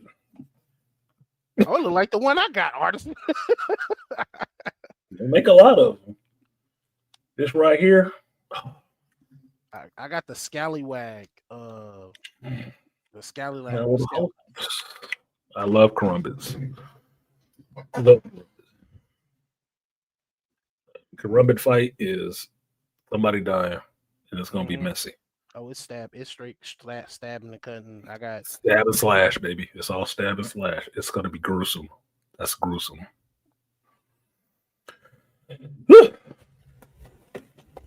Lucky I'm nice. Everybody like my family. What you got that for? I said, for problems. What you mean? What I got it for? Why don't you have one? I was like, I'm gonna keep a blade. I said, because this gonna probably scare the shit out of them more than my gun will sometimes. So it's like, I told somebody before, it's like, you should always at least have a blade on you. Yep. At the very least, if you can't carry a gun everywhere, right? But it was something I heard 50 Cent did when they went to, where'd they go? To Puerto Rico, someplace that was outside the country. The first place they wanted to touch down to was like some Army Navy store or some other place where they can get a hold of a blade. As long as you got a blade handy, you might go home that night. mm-hmm. Unless the motherfuckers got a lot of guns. But as long as you got a blade on you, might make it home that night. Because that poke, that hot squelch, that make motherfuckers start thinking differently. And psychologically, people think blades are scarier than guns. They are. Mm-hmm. They hurt longer. Mm-hmm. The thing with bullets is it's immediate. Yep. Right. Oh, you know, you might get that pain right there, and it's the shock and all the rest of that shit. The knife, nigga, you know it's coming. That shit gonna hurt for a while. It's gonna hurt the whole time you healing. Yeah, that was the thing when you're doing, because I do a lot of knife fighting training because I love knife fighting. Everybody like think you crazy. I said, man, fuck this. I love the knife fighting shit. Fuck fighting class. Let's do this knife shit. And then and it's like the thing is, and one thing we tell people is like in self-defense, I said, you gonna get cut by this motherfucker as when we do this knife training, because we gonna put them dull blades and we gonna put the red marker on it just to see how many times your ass gonna get cut. And people don't realize, because they think that because they think just because you with us, I said, no, you got to understand, like, you're going to get cut by this thing.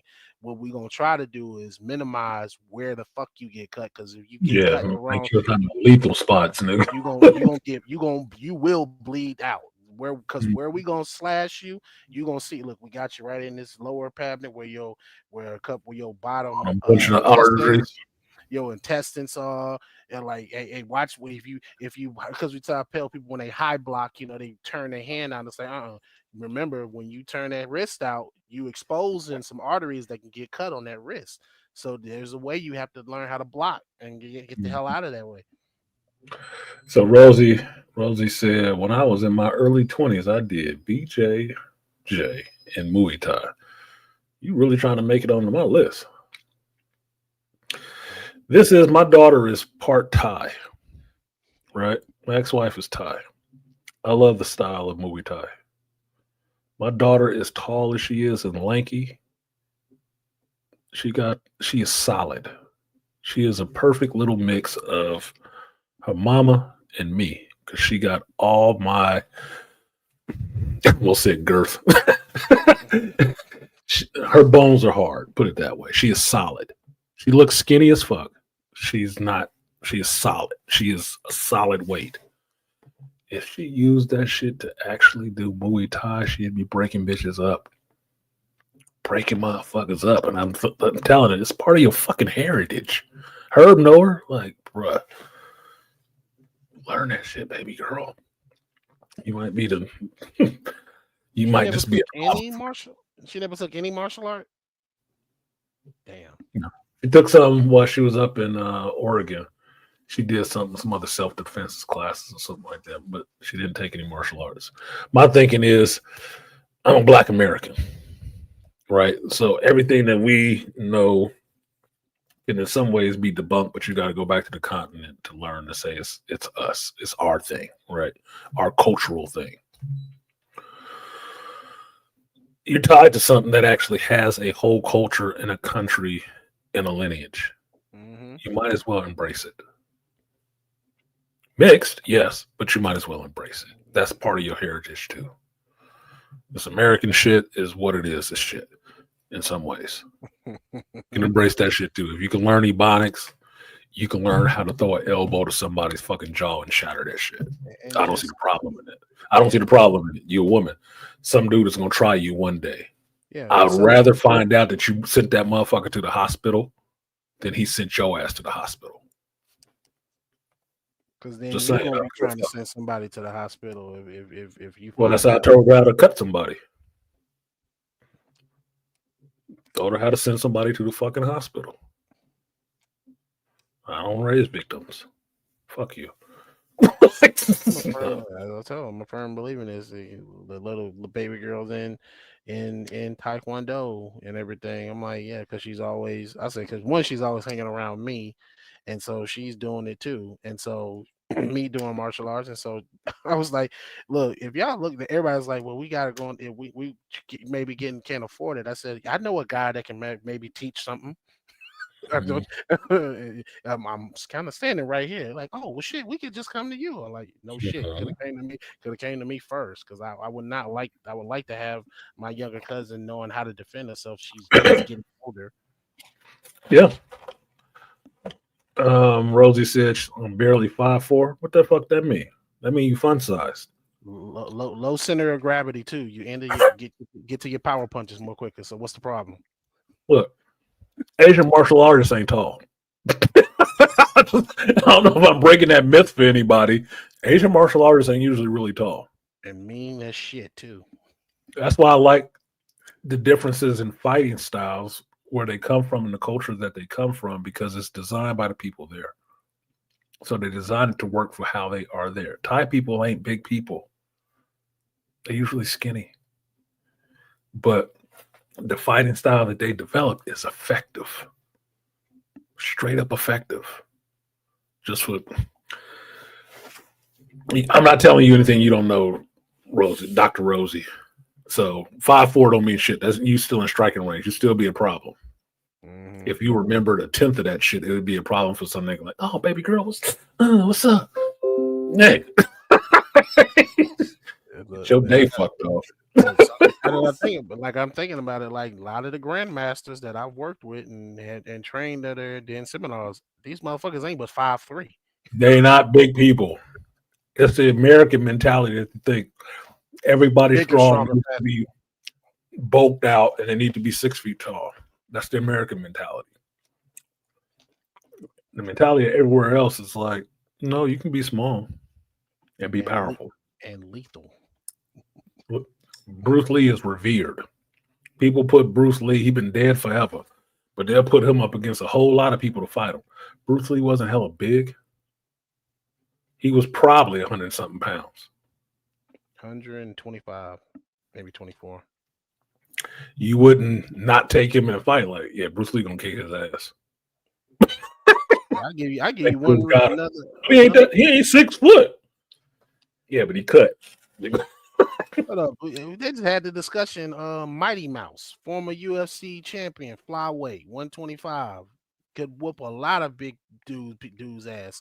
Somebody tried to say he wouldn't, and everybody was like, "Hold up, you telling me the dude that's the former UFC flyweight champion of the world had one of the longer title defenses in that division can't whoop this big motherfucker's ass just because he's bigger than him?"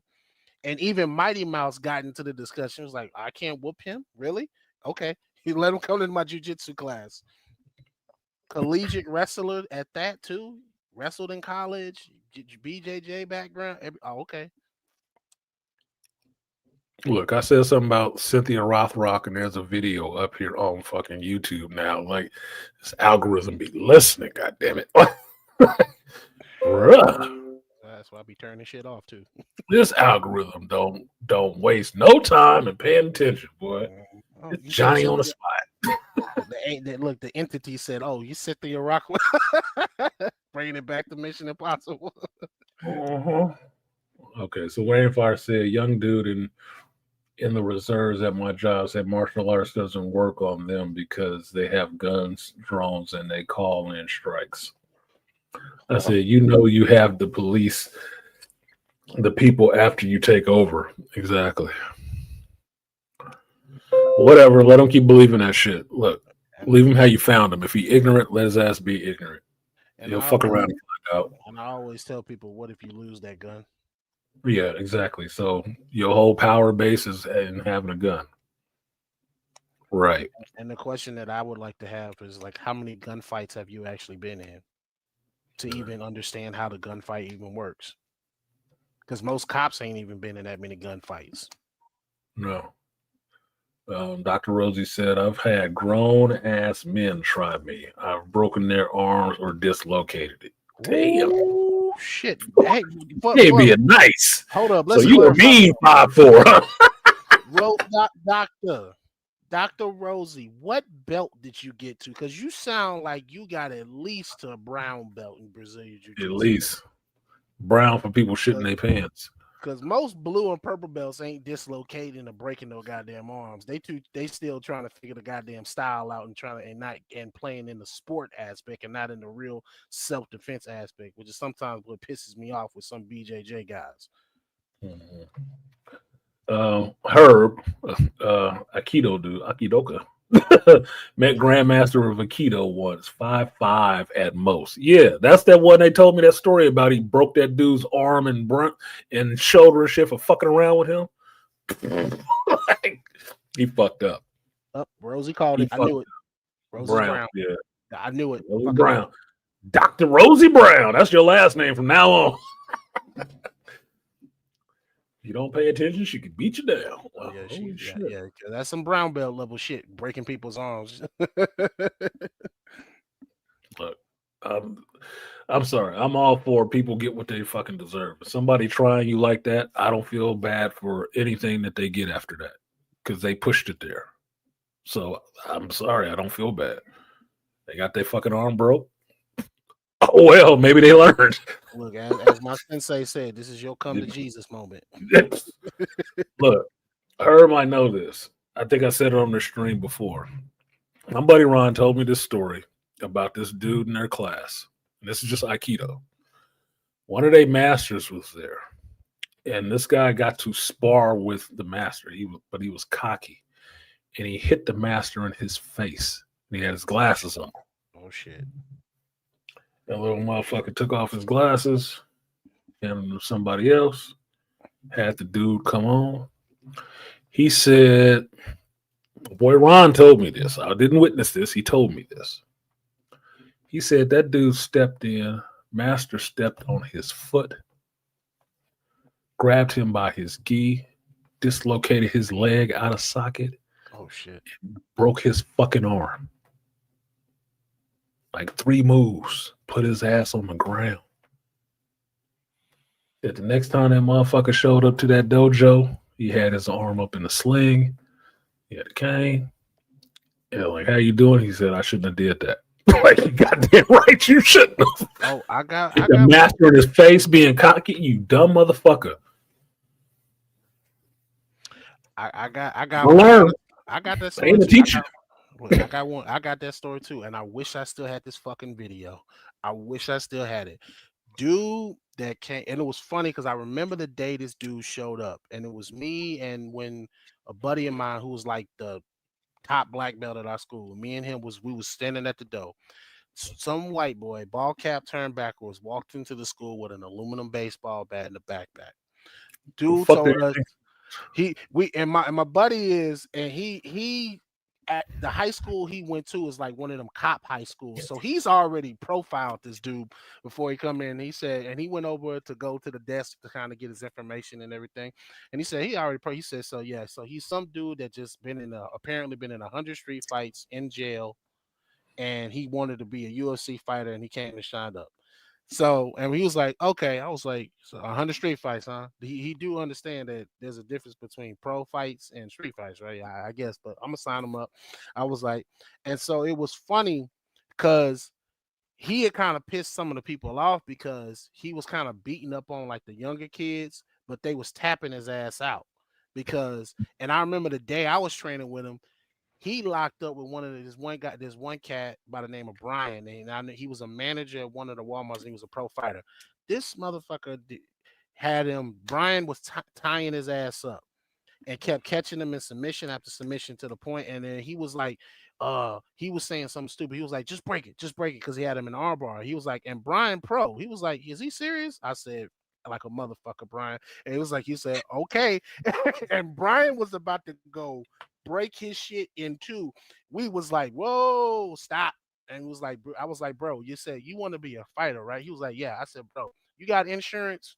No. I said, okay, so you got no insurance, you get your arm broke, you have no training already. You looking at maybe a year before you come back to this place to train. Let's be smart about this. And so it was funny. He one night, Grandmaster was there, and he rude and this is my bad because I kind of set his ass up.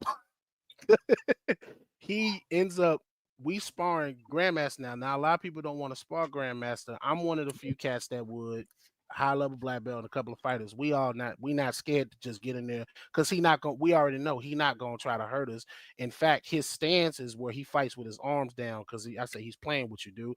It's only me and a couple others when he puts his guard up. He's not playing with us, so we're gonna get full blast kicks and punches and all of this shit. So we gotta block and get the hell out the way, y'all. He's gonna put his hands down and dodge. So he, in the middle of him talking, calls him out. And I was like, what the fuck? And this is white dude, big tall white dude, badass motherfucker. He was like, and he everybody knows him. He's not the dude that you want to fucking call out and talk shit to because he will address you. And so he said, okay, who wanted to spar? He said, no, he was like, BC. He's like, I was like, no. Let my buddy spar over there. The one thing we tell people is don't kick Master in his legs. He is a heavyweight fighter known for kicks. And kicking him in his leg, he will chin check you and break your shit. Tell me why this dude repeatedly kicks him in his fucking leg. He hurts himself kicking kicking the Master repeatedly. And we said, bro, stop fucking kicking his legs to the point to where he's laid over. By the end of the rounds, he's laid over on the fucking punching bag, hurting and shit. And I walked past him as we left. We closed up the school. He's home. He walks home limping. I was like, bro, you all right? He was like, taking semi steps. I'm cool. Never saw that dude again after that. He embarrassed himself. I don't get it. I've never understood why guys come into a place where everybody trains to fight that goddamn cocky. I've never understood that shit. It looks like the dumbest thing in the world when I've seen it. It's like, what are you doing? What did you really think you were going to gain from this? It's like walking to a gun shop with a gun. Like, look what I got. Like, we all got guns. You're in a gun store, you bruh. We all got these. It's good. Calm the fuck down and learn something. Yeah. I've never gotten that. It's just I don't know if it's beneath me to understand or what. I don't get it. I've never got that because if I'm in a place where it's all fighters and we all there to train, I think outside of having some fun with your folks, you humble. Yeah. You should be a little bit humble or be humbled because that's what's going to happen in there. You there to learn. You probably ain't got more than anybody else in there on anybody. So you probably should shut the fuck up. If you had that attitude, I know my personality with people with that kind of attitude on the pool table, nigga. In a gym, I'm gonna make it my mission to hurt your ass. I am. Just so you shut the fuck up and get it through your goddamn head. Oh, we put and what we do a lot of time, what we would do is we would make them spar the teens that are like intermediate belts. And I was like, and it would be low key, and what people didn't know, I said that was us embarrassing your ass. What? He kicked me right in the. Oh my god! When I stood up after sparring, he broke my. Oh my god! What the fuck was that about? Oh my god! Rosie, just tell me you hella mean or something like that. Just say that shit. Like, it just don't even make no goddamn sense. Right in your shit? You know you ain't got balls, right? The fuck did you think that was gonna do? Apparently, I don't know what y'all was doing, but apparently he forgot that you didn't have balls because he felt like a pussy. So he reverted to doing a female tactic on a female. Kicking you in the balls. Apparently, at that moment, you had bigger balls than he did. That sounds like some dumb shit, dude. Why the fuck did you do that? How bad did you beat him in sparring? That's all I want to know. Must have been pretty bad because he kicked in the pussy. Did he ask for a date too? He turned him down. I'm gonna ruin this shit for everybody else. If I can't get none, ain't nobody get none. Yeah, exactly. If I can't have none, ain't nobody gonna be using these. Motherfucker. What kind of shit is that? Look, man. I've seen very confident female martial arts fighters. I would never think of kicking them in the pussy. Why? I feel some kind of way about really just laying into their fucking chest. Because I got a big head, I know it causes breast cancer. And we ain't really fighting. We sparring. Why the fuck do I really want to hit you there? Now, maybe you want to ring her bell. If you want to go full contact, maybe you're going to ring her bell. It might happen. Mm-hmm. It's going to happen when you're doing it with dudes. It could happen. Kicking her in the pussy. Nigga, I'll do everything else. I might get you in a leg hold, some other shit. I'm not kicking you in your pussy. That just seems, it's like, why? I'm like, it's just, why? Fucking idiot, dude. Yeah, the training was over and he kicked me. Yeah, what the fuck? Yeah, he wanted a date. You turned him down. Just admit it. He asked me your number. He's like, nah, you ain't with. Look, I be in these gyms. I know how it go. I know how it go. You turned him down. Yeah, turned him down. He's out there rolling on the mat like you won't be using this, bitch. Yeah, see, that's probably what got him to kick you. He wasn't my type. Like, oh, that probably what got him kicking at your pussy. Yeah, so I think we was right, BC. I think we nailed it. He was trying to ruin the restaurant for everybody. Right? Look, at least you wasn't like most of these chicks that fucking hater. That be in the damn skin, be trying to be up there trying to holler at the dudes. I'm like, I can't stand that in the gym. Like, bitch, are you here to work out or catch a date? If you here to catch a date, get off the fucking equipment.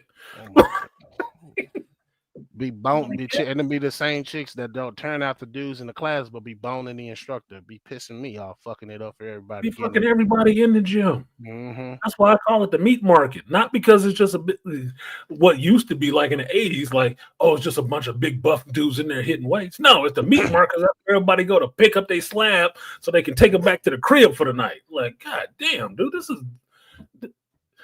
you're not at the club because y'all up here doing this shit. Oh shit! I remember when Kevin Samuels, KS said that shit. When he said that's the new club, he said the gym. Yeah. Everybody was like, the gym. I was like, he's right. Have you been to the gym at a certain? When you go at them, like what's around lunchtime? Pack 7:30 pack. I'd be like, god damn, is it a club in this motherfucker? Like, what are you doing? Yes. They looking for their hookups and their pickups.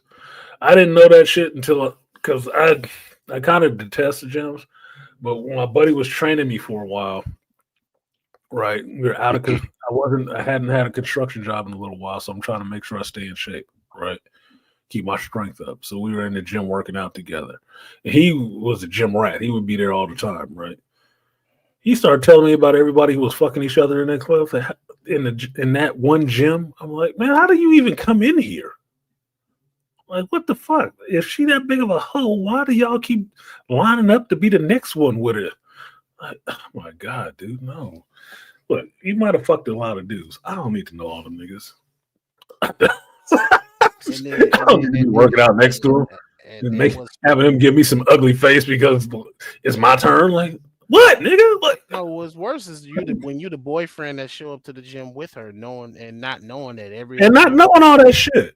That's like, what's worse. Dude, I talked to an ex about that before. I said, y'all don't know how much bullshit you set guys up for by not telling them shit like that.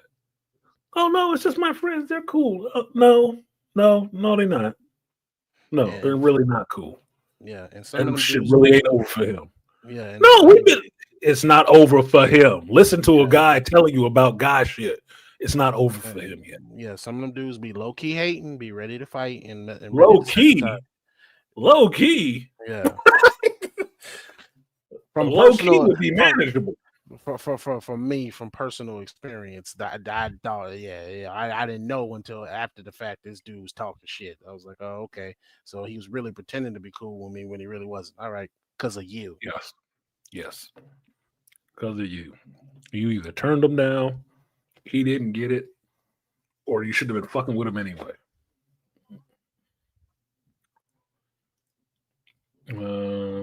She said that's why you don't date. That's exactly why I stopped dating in my city for a while. The motherfuckers would ask me about what was going on. I said, I know people around here. Fuck no. I don't like people in my business. Mostly, I like people in my business. Shit where I eat. I want to be able to go to a restaurant and I have somebody. It's just like the work thing. I remember people at my job was like, yo, what, so you ain't gonna talk to nobody? I said, I don't get my honey where I get my money. So why the hell would I mean, I'm not saying that this person ain't attractive. So you gotta live. Fuck that. I'm not messing with nobody up here. No. Especially as a black dude, messing around with a chick at your workplace can be to just cost you your damn job. Oh yeah. It can. Because inevitably, it's gonna go some kind of way bad. And she's gonna have an attitude. And if another bitch in there give you a wink, she gonna have an issue. Mm-hmm. It's going to be an issue. Unless you're one of them real type motherfuckers that they don't try to be giving dudes issues like that because they know they get their ass kicked. I ain't been that dude, apparently. So I get all kinds of shit that I guess nice guys get. I don't know. Because motherfuckers will really flip out on me about some shit. Like, oh, what about her? What about her? I didn't even think about that bitch. Nah, I saw the way she was looking at you. These are just the conversations I don't like having. That's why I stopped fucking with you. Just the conversations I do not enjoy having. I watched that play out in my very first job back in high school with the dude that I was cool with and the chick that was working there. I remember when she first got there, it was like 3 mofos trying to get at her, and he backdoored and got her, but it got so bad up there that the managers had to say, put them on 2 different shifts and told him, don't come up here, because he came up there one time when she was pissed at him and made a fucking scene. And the manager said, look, they told him, he didn't get the clue. I was like, bro, why would you? I said, because I peeped it, and then a few of us, we was like, okay, they put you on different shifts to keep you from fucking with her, because y'all was bringing your bullshit to work. And I remember the managers finally told him, like, look, we put you on 2 different shifts to keep you from messing with her. You came up here on your day off to speak to her, and she was mad at you and caused the scene. Don't come up here again, or you're gonna be fired. Look, there's a dude on my team. He started fucking with one of the chicks that worked at her job with us, right? He had a baby mama. Baby mama came up to the job. Came in the break room and started throwing hands with this bitch at work in the break room in front of everybody about this nigga. I'm like, that's way too much for me. That's way too fucking much. For somebody you ain't with no more. Whatever, man. This is all dumb shit to me. Dr. Rosie, he went to Donald Trump School for Martial Arts. I said, grab pussy, not kick it. Yeah, brought shame onto the ancestors. Shut up, Ray. What are you shit? Yeah, I said, grab, not kick. Grab. I date man or did date a few cities down, like an hour away from me. I did that. That's why I was telling my facility director the farthest I've driven for ass, 2 hours. 2 hours. My chick stayed 2 hours away from me. And I liked it that way. Because I could roam around my city and not have no bullshit. And every time I wanted to get the fuck away from here, I would get away and go hang out with her in her city. And nobody knew who the fuck I was. So they'd see her out somewhere like, who? That's the guy? That's him? Yeah, where are you from? Yeah, I'm from around here. Motherfuckers was looking in shit they couldn't find. I don't need all these. So yeah, I get it. I get it. I don't shit where I eat nor sleep. No, you don't. I have in my city I stay now, one of my barely fucking exes. One of my exes lives in this city. Right? All my other exes live outside of the city. And I don't date anybody in this city. No, I'm in semi-monk mode. No. Why? Because I don't know. I bring something different out of some chicks. And I want the kind of bullshit around me. I want the kind of negativity around me. You cannot. Everybody don't know the way to the secret lair. Okay, they don't. They don't, because I like my peace. I don't want that fucking negative energy in there. So why haven't kicked me up? Here you go. Here you start. I saw your comment last stream too. I saw you. She said, "I'm kidding." That's too bad. I wasn't. I'll be Huckleberry. So what? She said. See, she went back in for it. I'm kidding. No, I went back in. She went back in. Yeah, look, I was about to say kidding, right? Okay. I almost texted you yesterday just to say, see, I used it. I did use your number. You didn't respond back to that shit. What the fuck you want me to do about that? I take. I digress. Like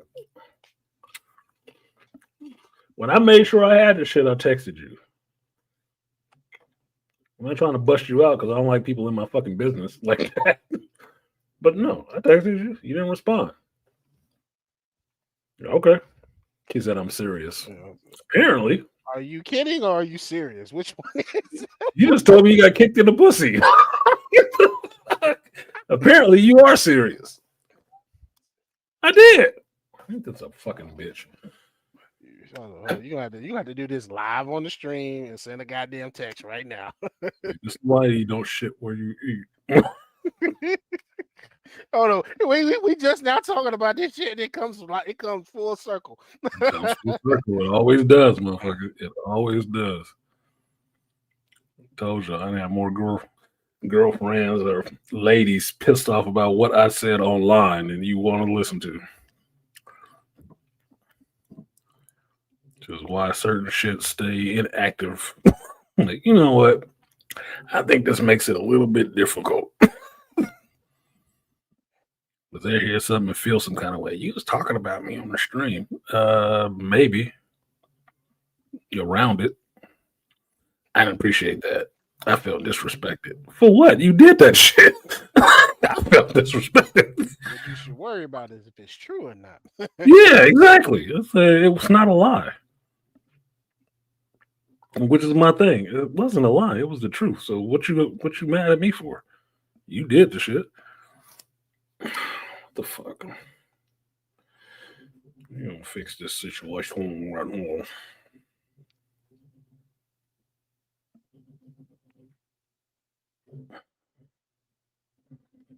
What the hell?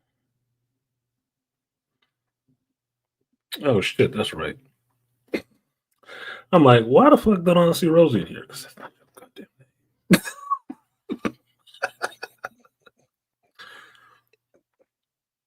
I'm gonna handle this. I should handle this off stream. You know, that's how rumors get started. There we go. Yeah, because she didn't respond back. One more time. No, Chase. There you go. She said my pussy still works. Glad to hear it. That'd be a tragedy. Who wants a doctor with a broken pussy? That would be some sad, depressing shit right there. They having a broken dick. Like, well, I guess half of my life is over. There's a couple of people I done heard just say they just said end it now. If that's the case, they said no. I don't put that much stock in it. I think I'm a hell of a person outside of just that. Yeah, I was like, but whoa, player, like, wait a minute, that's more than life. things that make life more fun. And first time I felt the nice wetness on my hand, I knew I found a fountain of youth. So I try to dip in as much as I can. What did Rainfire say? The thirst is real. When my company was under the old management, 2 supervisors were fighting over the same secretary. Bring her flowers, buying her dinners, buying furniture sets. Fight. Oh my god! God damn, they trying to buy the bitch off. She winning in that situation. Meanwhile, she fucking some dude named Tyrone with a muscle shirt living on the couch. Oh, what the fuck? 1, 2, 3. Fucking Rosie. I think I'm missing a number. God damn it. I fucking hate doing this. Fucking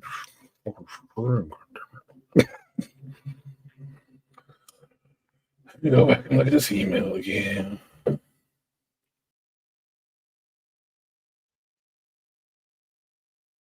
With multiple ones in the shit. I don't know why the hell is doing that. My phone has been acting squirrely since. Update. Yeah. Like I fucked around. I'm sure somebody else has did it, so I'm not gonna feel overly embarrassed about doing the shit. I fucked around and forgot to pay my bill. Right? I don't have it set up automatically, and I was in Pennsylvania, and I thought I had took care of it in Pennsylvania, and then I went to work and wasn't thinking about the shit, and all of a sudden I was like, "Fuck, my phone didn't work," and I'm sitting there tripping off of it for a minute. And then I look like, oh shit, what day is it? Oh, it's the 27th. Oh, what the fuck? I didn't know. I was on call that night, so I couldn't leave. So the next day I went in there and took care of it. And it wasn't texting right. Like my son and daughter had texted me. And then I could see my daughter's messages, but I couldn't see my son's messages. Which was weird as fuck. Like, what the hell is going on? So right now, I'm getting the same shit from the fucking doctor right now. And I have sent 2 pictures 2 times.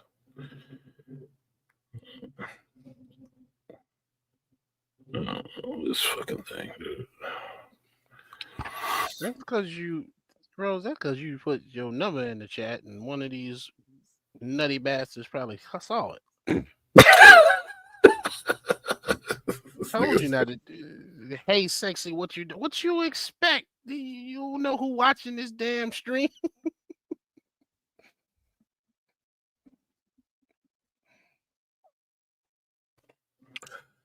Why don't you text back so I know I got this shit correct?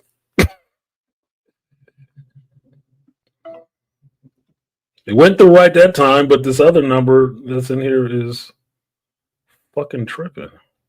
I don't know. Anyway, sorry. Whatever. It's my fault. Said just text the goof move. I don't know. Call somebody. Voicemail picked up. Oh Jesus!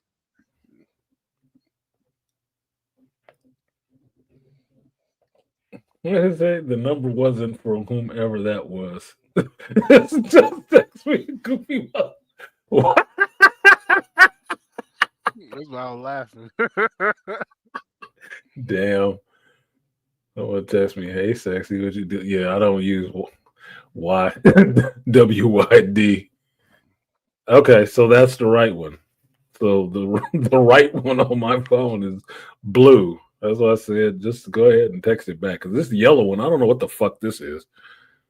It is not showing up right at all. And I'm trying to delete that bitch. Because that one is missing a 0.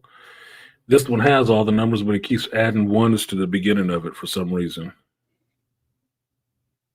Okay. Unless it's not you and some other weirdo, some goofy motherfucker on the opposite side, like, hi.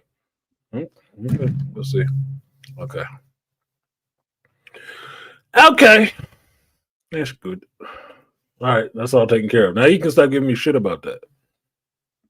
I bug people sometimes. Usually get bugged. I put in orders for Comic-Con t-shirts. I got one with Sting and a wrestler singing Roxanne. Okay. And I got a red shirt with the Star Trek symbol that says live life like there's no tomorrow photo ops. That's pretty good. That's the con you going to where you gonna wear that shirt for Ray Park? That you must be this tall to fight Darth Maul. That is gonna be. Boy, you're gonna get punched in the face. You better get video. You know he do his own stunts too, right? Rainfire, you know that, right?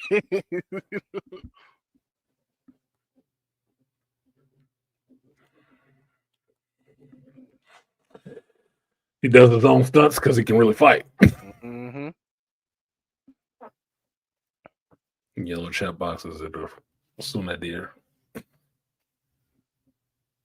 What the fuck? I cannot see right now.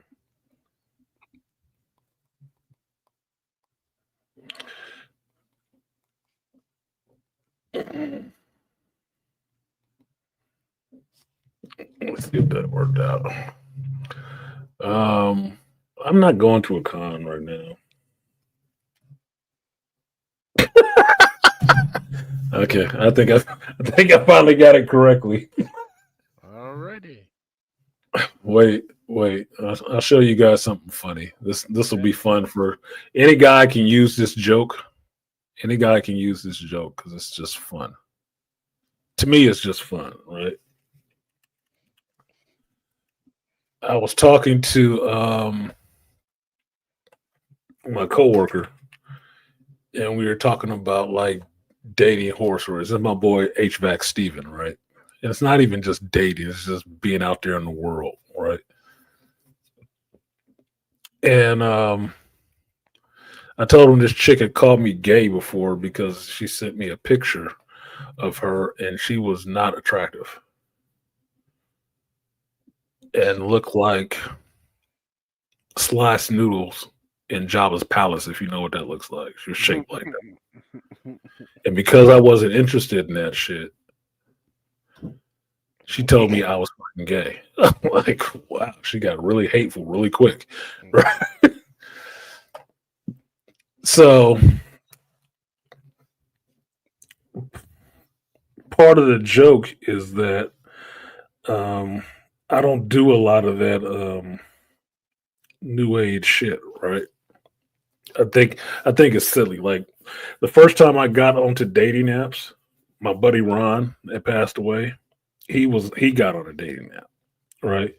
And what we started doing on dating app, we just started going through the shit and psychoanalyzing the profiles. That's what we did. We do that shit for fun. You psychoanalyze the profiles and you read the stuff that's on there. You know, you read every message. There's a thing that people on dating profiles say that people never do. No, you read them. You read them and figure out that this is a laundry list. This is the the things to pick up from the grocery store. It's just a list of wants. Doesn't mean you actually have to have that shit, right? Because if they want a date, they're gonna settle for a lot less than that. But this is just the shit they figure they can ask for if they're there, Right? Some people will shoot for that shit. Some people are just like, yeah, whatever. What up, shawty? WYD. Oh, I like the way he talk. I like his swagger. Basically. So I had this chick ask me for this before, right? And she asked me for a dick pic. Oh Lord. Now, I've talked to chicks before that were, on these sites and stuff like that, talking about dick pics and stuff, and how this one chick says she made a coffee table out of all the pictures she got. I'm like, well, that's cocky. That's pretty cocky. A lot of goddamn pictures. How you gonna? That's a lot of goddamn pictures, right? And it was about, what did she say, a 4x3 table? It's like, that's a lot of goddamn pictures. God dang, you got getting more sausage thrown at you than a dude selling hot dogs at a baseball game. How do you explain this to any dude that wants to come to your house and they see this shit, right? Do you have guests accompany? Because I mean, other people gonna have to see this table. Well, I never thought that guys would be that forward, just throwing their shit out there like that with some chick that they don't know. But I've seen women be just as forward with shit like that, with just throwing their body and they box and all kind of stuff like that out there. It kind of throws me off. It's like, if it's just me, or is this for everybody? That's the weird part about it. Like, you would like to believe, if I had a bigger ego like that, it's like, no, nigga, that's just because it's just me. It's just awesome, baby. She can't resist. No, I'm still back of my head. I'm humble. Like I said, it's like, I'll be somebody else, nigga. She must be doing this for everybody. So I figured out something funny to do when the chick asked me for a dick pic. She asked me for a dick pic. I was like, okay. And so I sent her a picture like this.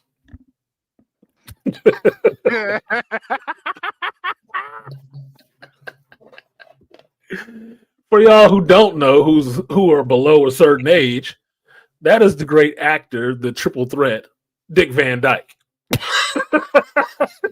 Singer, dancer, actor, funny man. Even to this day, gray hair and everything.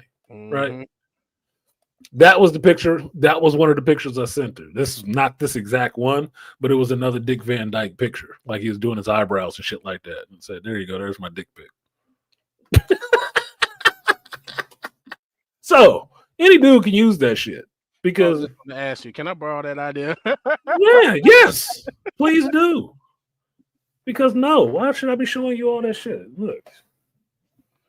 Oh, you know what? I'm gonna use Nightwing, Dick Grayson. Yeah, that's a better one. If you're a geek, use Dick Grayson. Oh, you want a dick pic? I got Dick Grayson right here. Look, you little shit. The Dick Grayson.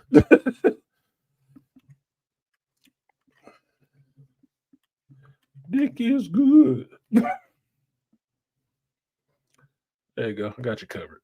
I got you covered, man. Fuck Batman.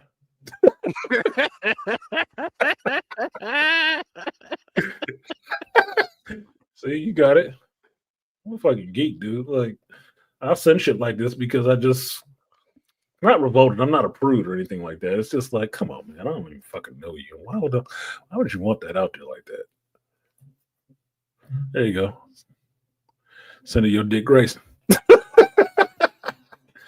Use that shit on them sometimes, because look, chick that wants some shit like that, you already know what class you at. Especially if y'all ain't even fucking around.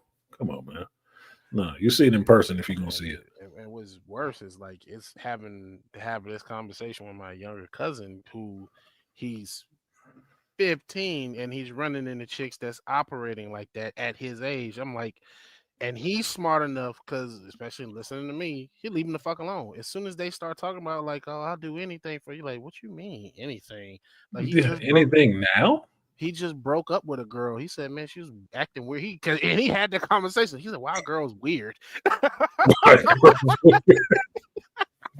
I said, really? You just now figuring that out, sir? You got 3 sisters. Like, you just now realized girls are weird?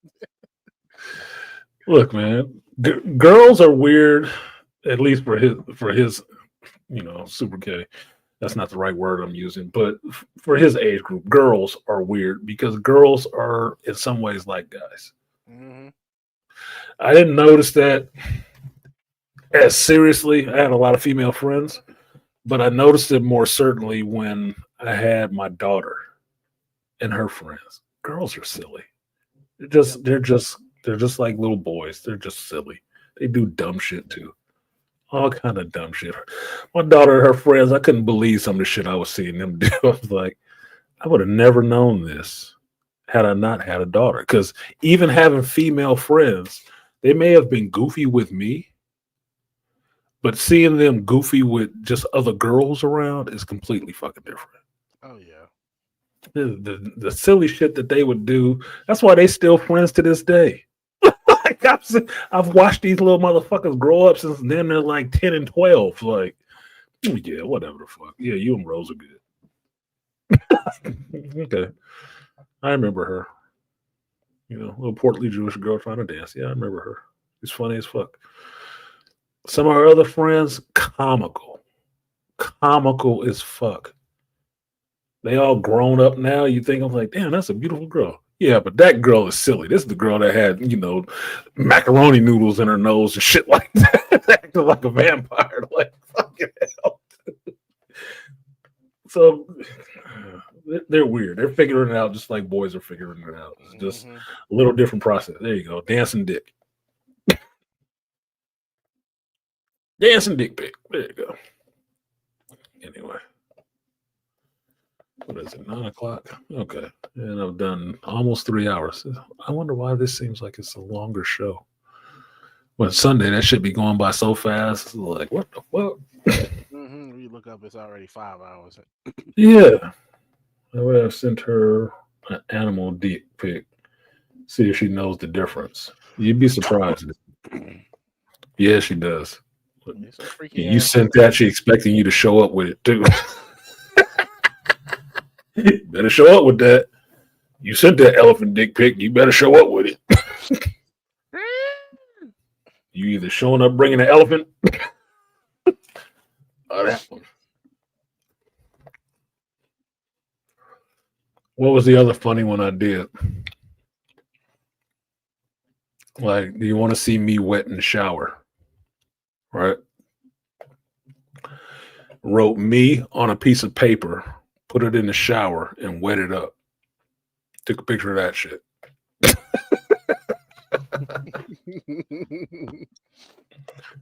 You get it? Slow people in the class. You take a sheet of paper, you write M-E, put it down in the shower, and spray water on top of it. And then take a picture of that. It's me wet in the shower. Sexy, right? They'd be like, I don't get it. Yeah, exactly. I gotta explain this shit to you. Those are level jokes that some of them go over here, some of them hit down low. I like jokes at all levels. Richard Nixon would. Yeah, Richard Nixon would do. That's the tricky dick pic. That's the tricky dick pic. All right. So I didn't talk about Last of Us. I was getting to it, but I was too busy looking for a fucking phone, trying to figure out how to text the phone number on my fucking phone all over again. Like I'm new to the world. Last of Us, last episode. Beasley wasn't watching it because he already got the spoiler. This season was partly spoiled for me, but some of it was interesting. This last episode, in very short, because I'm going to jump off of here because I'm fading.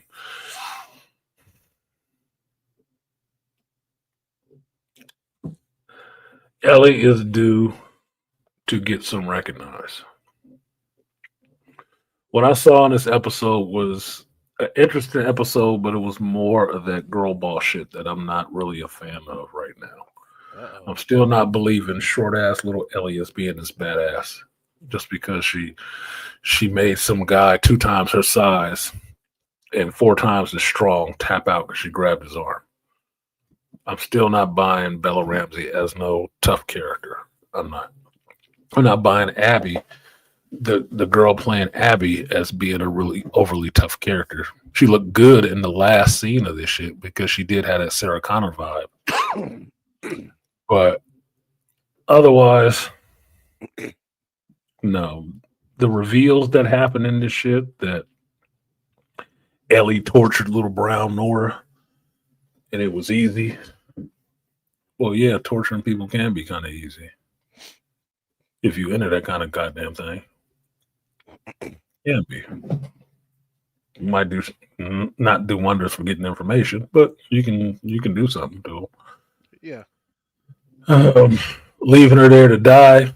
Well, she's just gonna be a zombie, so who gives a fuck? She'll be getting killed again sooner or later, right? The part that's the most traumatizing in the episode is how thickly this character has plot armor on and the shit that they threw into the show to try to show how determined Ellie was about her mission to find Abby. I was like, this is just a character's plot armor saving her ass all the fucking time. And if it wasn't for that, the show would be short as shit. Mm-hmm. Because all I keep seeing is this little, I'm supposed to be tough bitch getting grabbed and screaming for her life for somebody to come and fucking save her. Somebody always has to save her. If that's the case, if she's such a badass, you tell me this: in two seasons of a show, how many times did Joel have to get his ass saved? And how many times does Ellie have to get her ass saved? Just do the count. Do it like Cinema Sins or some shit.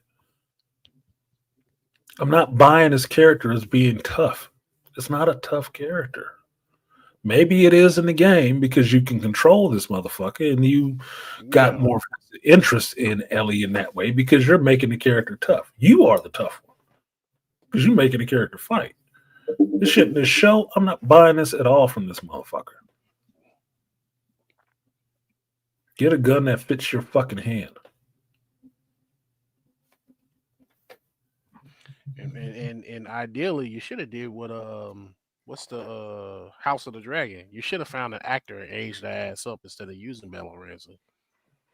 It might have been nice Because I mean, this is like 20 years into the future. Like Joel's an old man and all this other stuff. So it's like 7 years or something like that since the last season.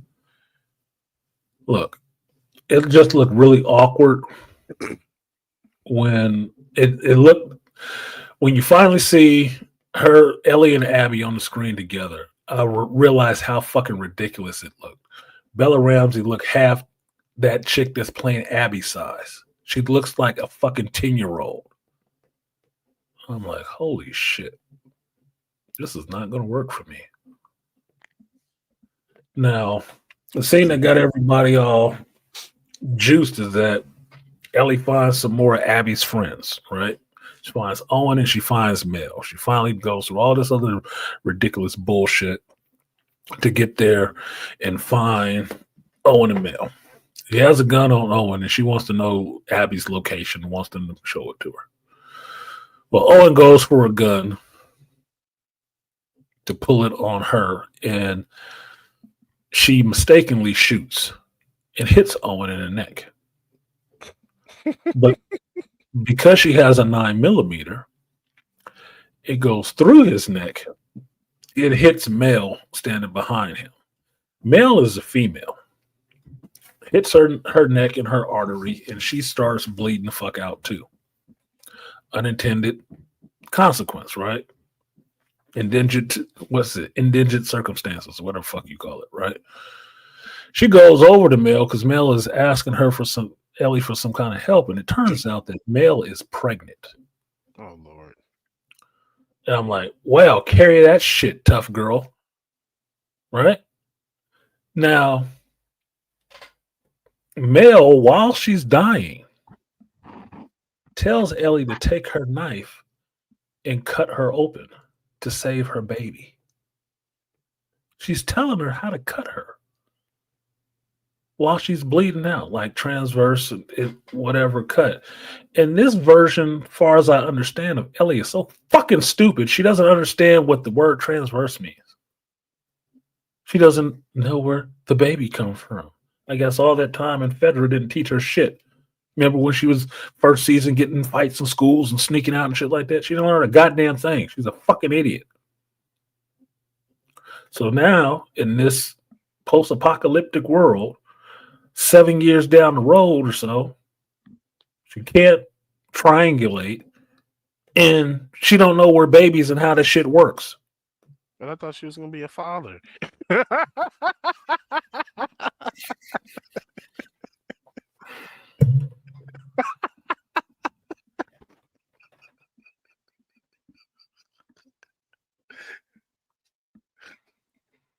Too soon. Yeah, yeah, yeah. She's gonna be a father, all right. She's gonna be a motherfucking father.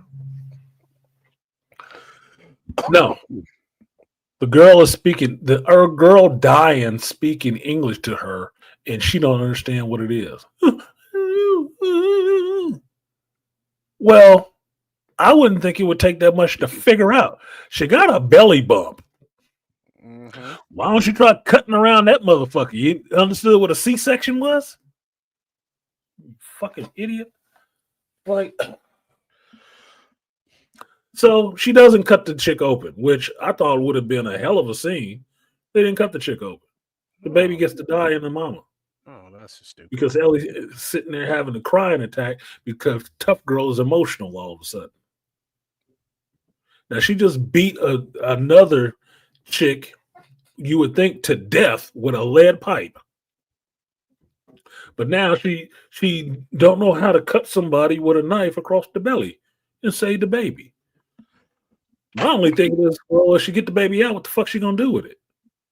Take it out in the rain? Like, fuck. So the baby dies, Mel dies, Owen dies, and she gets little or no information where the fuck Abby is. I'm like, what a fucking pointless thing. Oh, and I forgot. The actual men showed up and saved her ass again. You know, Tommy and Jesse. Oh Lord. Oh my. Here's a problem. So what was the point? Yeah. In a Killing 2 post, other people? yeah. 3 other people? In a post-apocalyptic low in the world, you would have to be smarter. You would have to develop the right survival skills in those situations. You can't be panicking because that is gonna get people killed. Not 15 minutes ago in this show, she was all ready to pull her pistol out of her holster and go save this Scar from these wolf, the WLF soldiers. It was like 5 or 6 of them, but she was all ready to jump in for that shit. But she can't figure out how to use a knife to cut open a woman's stomach to save her baby. I thought she was about that action. It's fucking inconsistent as shit. It's like, I'm not feeling this, dude. I'm not feeling this shit. I'm finding it very difficult to even be entertained by it. Especially when I thought it was just some perverse shit going on the writer's behalf that they had in the beginning of the episode. Ellie comes back to the theater where Dina and Jesse are. And she goes straight up to the room where Dina is to see her. And then while they're in there, Dina has Ellie take off her fucking shirt. Right? So now Ellie is sitting up there with no shirt on so Dina can, dress her wounds on her back. And I'm sitting there thinking, who wrote this shit? This sounds like some pedo shit. This sounds like some pedophile stuff. Because Bella Ramsey, as far as I know, she's over 21. So they're grown women. But she's kind of non-binary and don't like that whole woman shit. So they ain't showing no boobies or nothing like that. Even though this is HBO, right? I'm not looking to see Bella Ramsey's boobs. I'm just saying. I'm just pointing it out, right? I was like, so who wrote this fucking scene? Because she looks like a child. She looks like a fucking child. So who wrote this goddamn scene? And I'm really, giving a side eye to these motherfuckers who supposedly writing the show. Like, I thought it'd be a powerful scene. I'm like, I think it's powerful that you haven't been picked up yet. I think I'm awaiting your trial, homeboy. As soon as Diddy start naming names. Yeah. You better.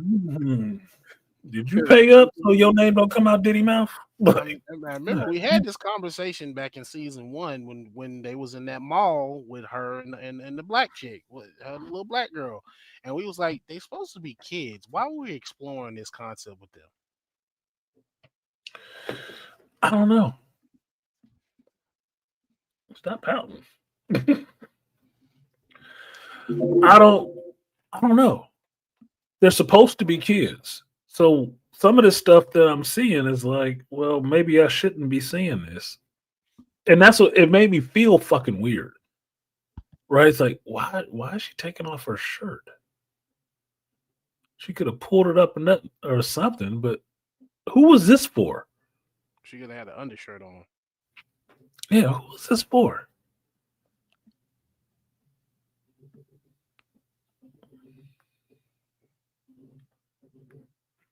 So I don't know. This shit is not working on me.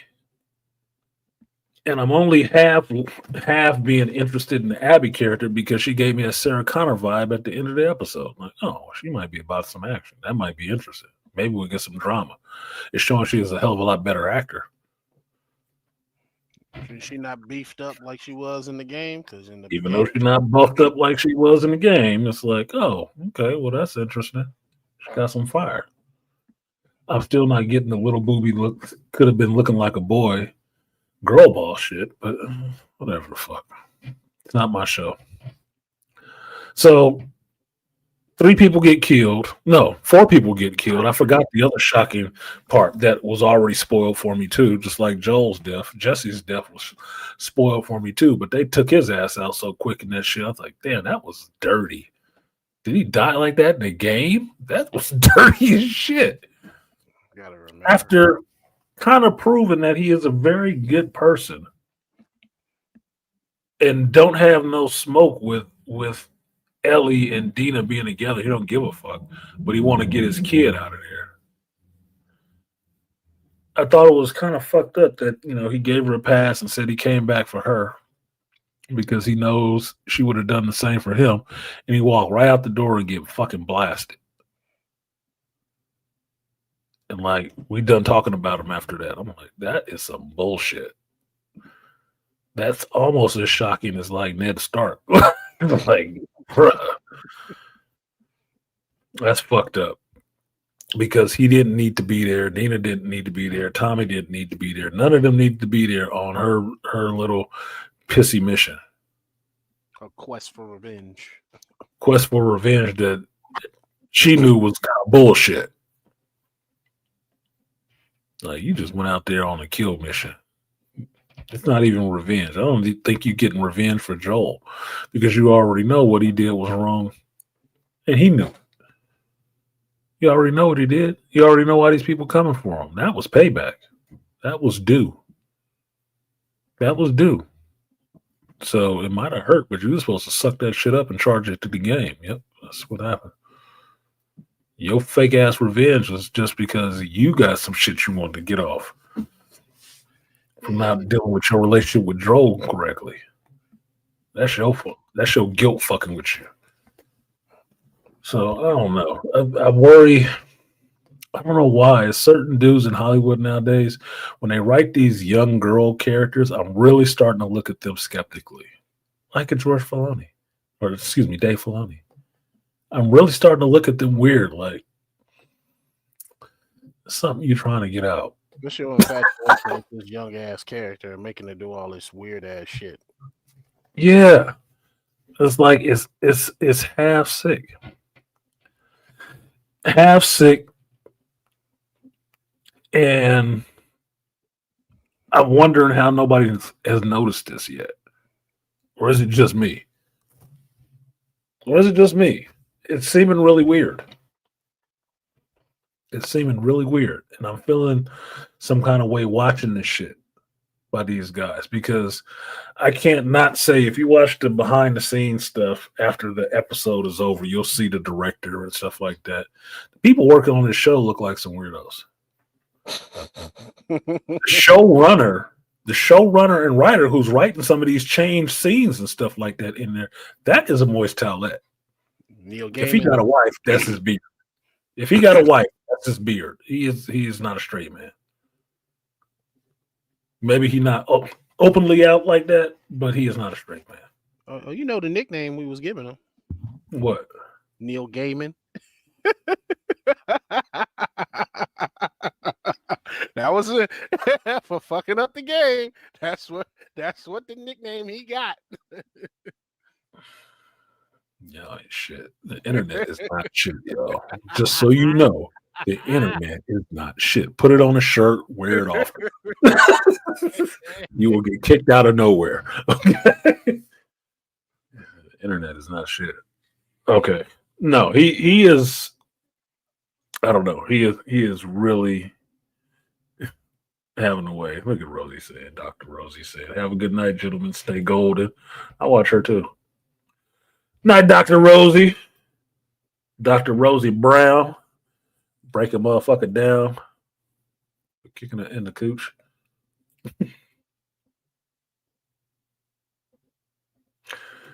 God damn it, Rainfire. Who didn't we tell you to stay away from the Waffle House? Please just going to someone outside the Waffle House. I saw a dude running past my car. I thought I was in Get Out for a second. It's just Monday. Dang. Crime go on every day. Crime don't sleep and ain't got no off days. You got to get it when you can get it. So, seems like another Walking Dead concept. Yeah, it does, Ray. And it is Walking Dead. This show, my mother asked me about it recently because she was reading the thing that the show got greenlit for season 3. I said they were getting to season 3 anyway because they got to go through this shit with Abby, which might be interesting. I don't know. We get to see 3 days in the life of Abby. Like, why would I want to come back to season 3? It still ain't gonna have no Joel in it. Is Abby more interesting than Ellie? No. God damn it, Beast. You're just gonna ruin that for me too. Oh, my bad. I was thinking maybe she might have been. I don't know. But I get okay, so next season I get to see 3 days in the life of Abby. And then Hold on, I'm about to switch to the mobile real quick. And then the meetup between Abby and Ellie from her perspective. Why does that matter? I'm not sure it does. I'm not sure it'll be interesting. Probably still watch the shit, but I'll watch it the same way I watched this last season. I didn't record it. I just watched it. And then you're hearing about it. That's it. That's it. So anyway, it's Monday. It's about 3 hours in. I know Beastly is coming back. But I'll let him come back and then do a sign off. And then I'm going to get out of here and take my ass to bed. Because that's where I said I've been trying to go for the last 3 days.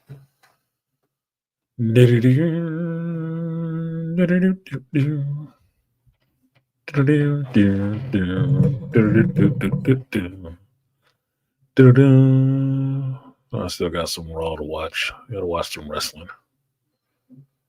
See,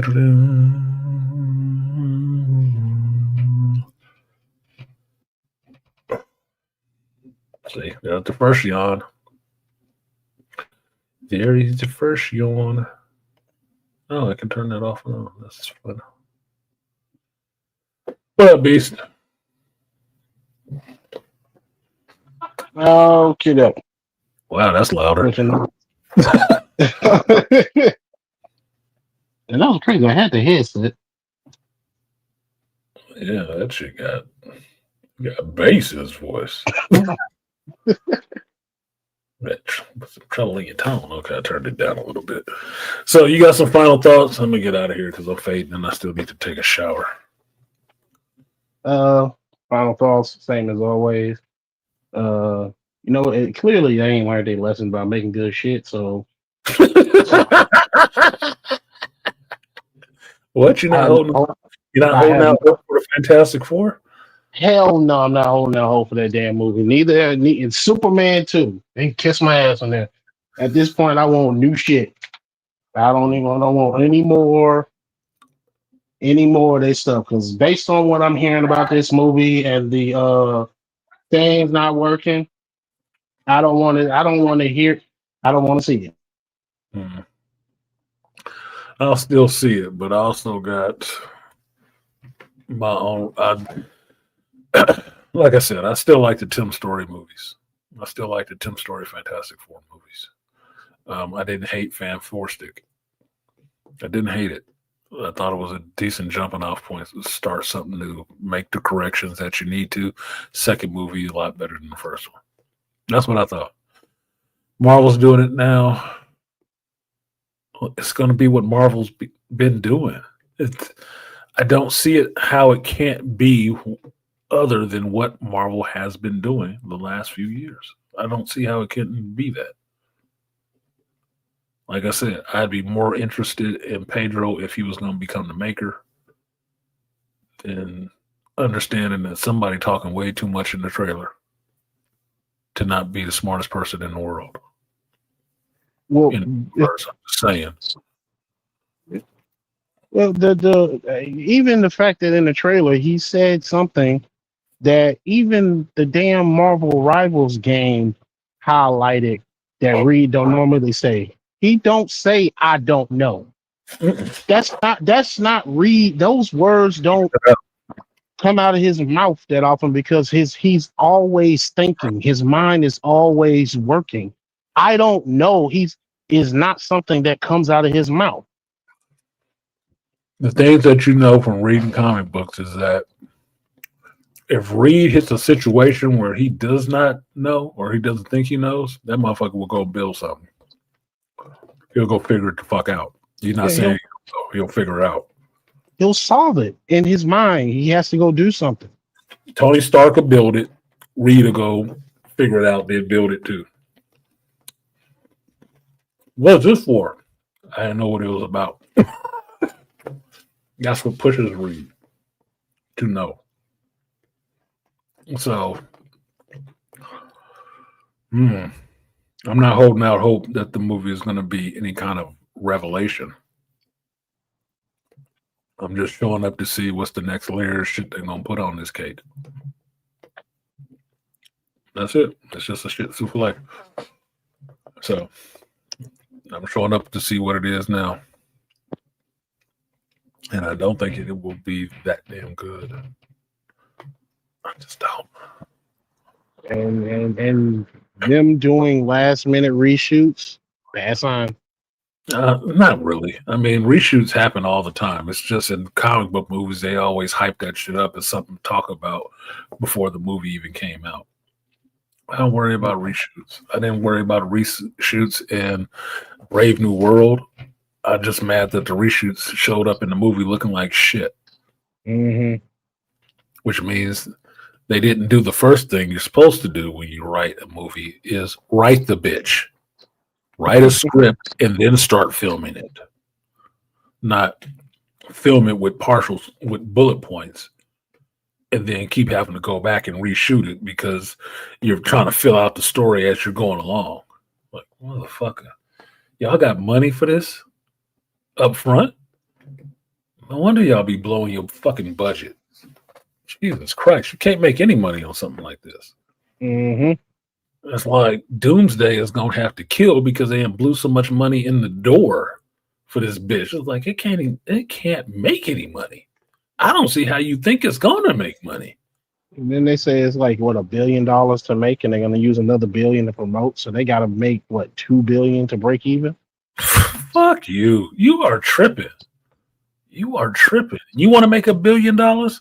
Make that motherfucking movie for like under 300 million. Make it for that. Think of it this way. How much money they spent on Andor? If that was a movie, would you have watched it? Because technically, they just gave you 4 million in that show. Yeah. They technically just gave you 4 features. If that was in the theater, would you have watched that shit? Mm-hmm. Under the budget of any of these other movies that they're making right now. They can't even get anything filmed yet, and they already in the hole. Like, god damn, that's a lot of money to fuck off. And then you got delays, and it's like, why are we delaying the movie? You ain't even got a script. I heard that. You didn't have a script yet. Holy shit, you still writing it? You already filming.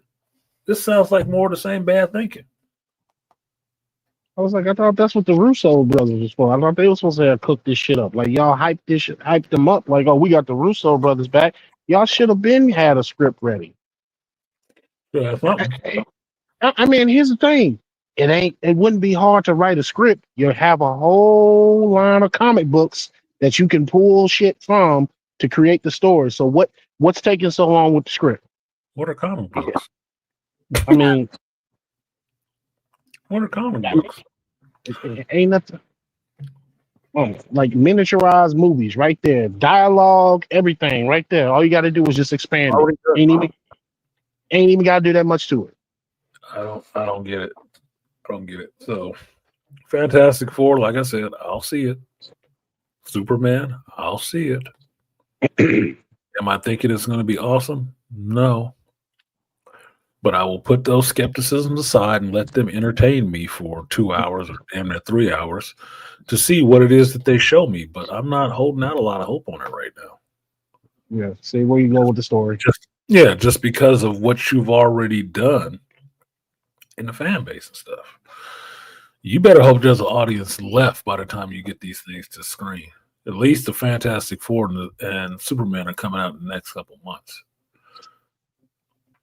Some of this other shit, y'all got way too much lead time and too many people in the information finding out, looking for leaks and shit. I have to consciously not want to listen to doomsday reveals and costumes and set pics.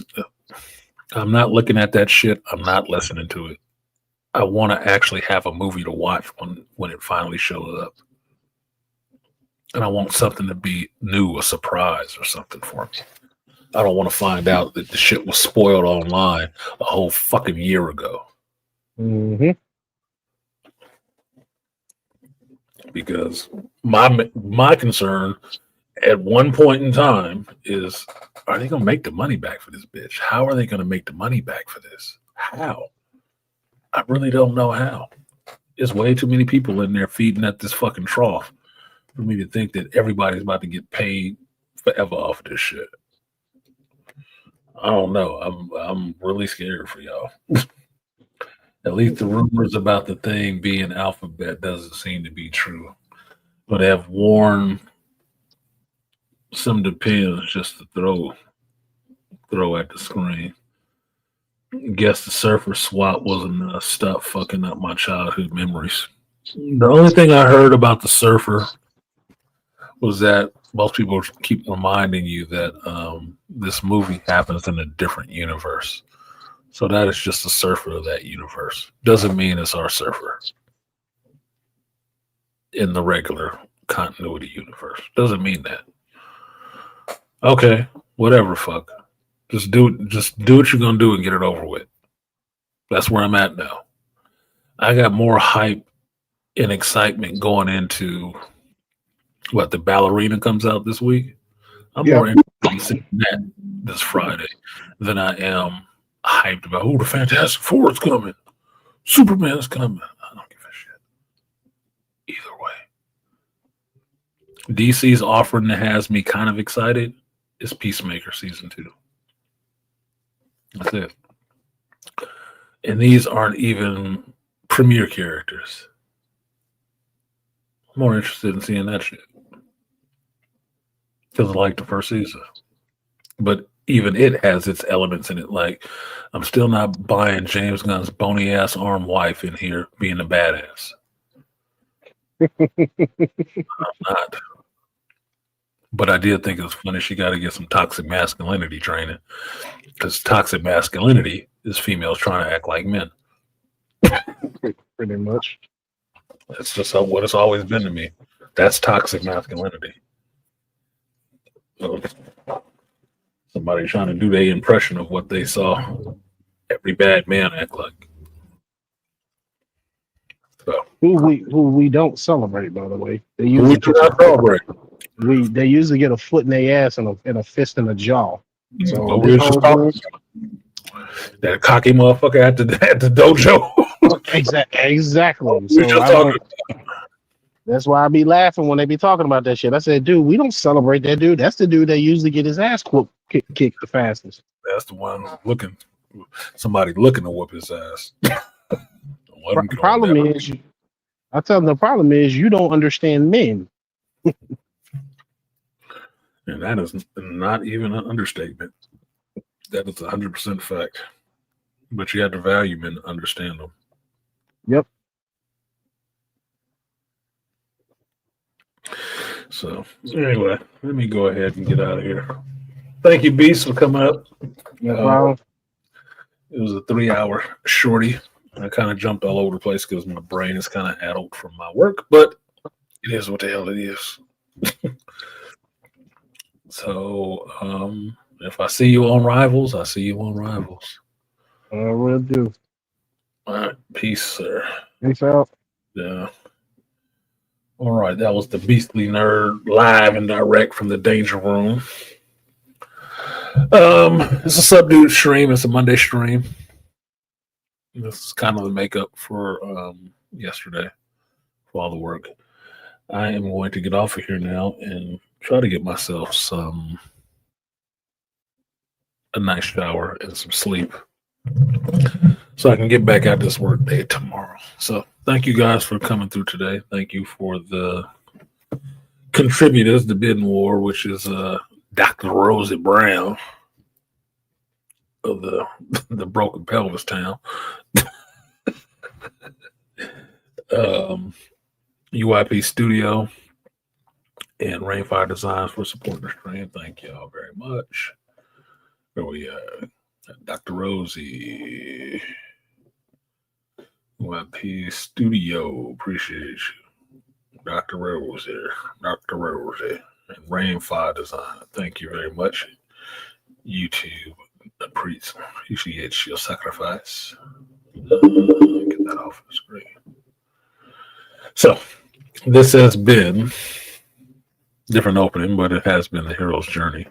I do this every Sunday at 8 a.m. Pacific time until it ends.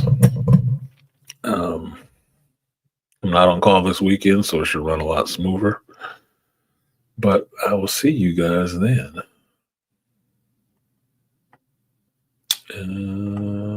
Where is my outro? There we go.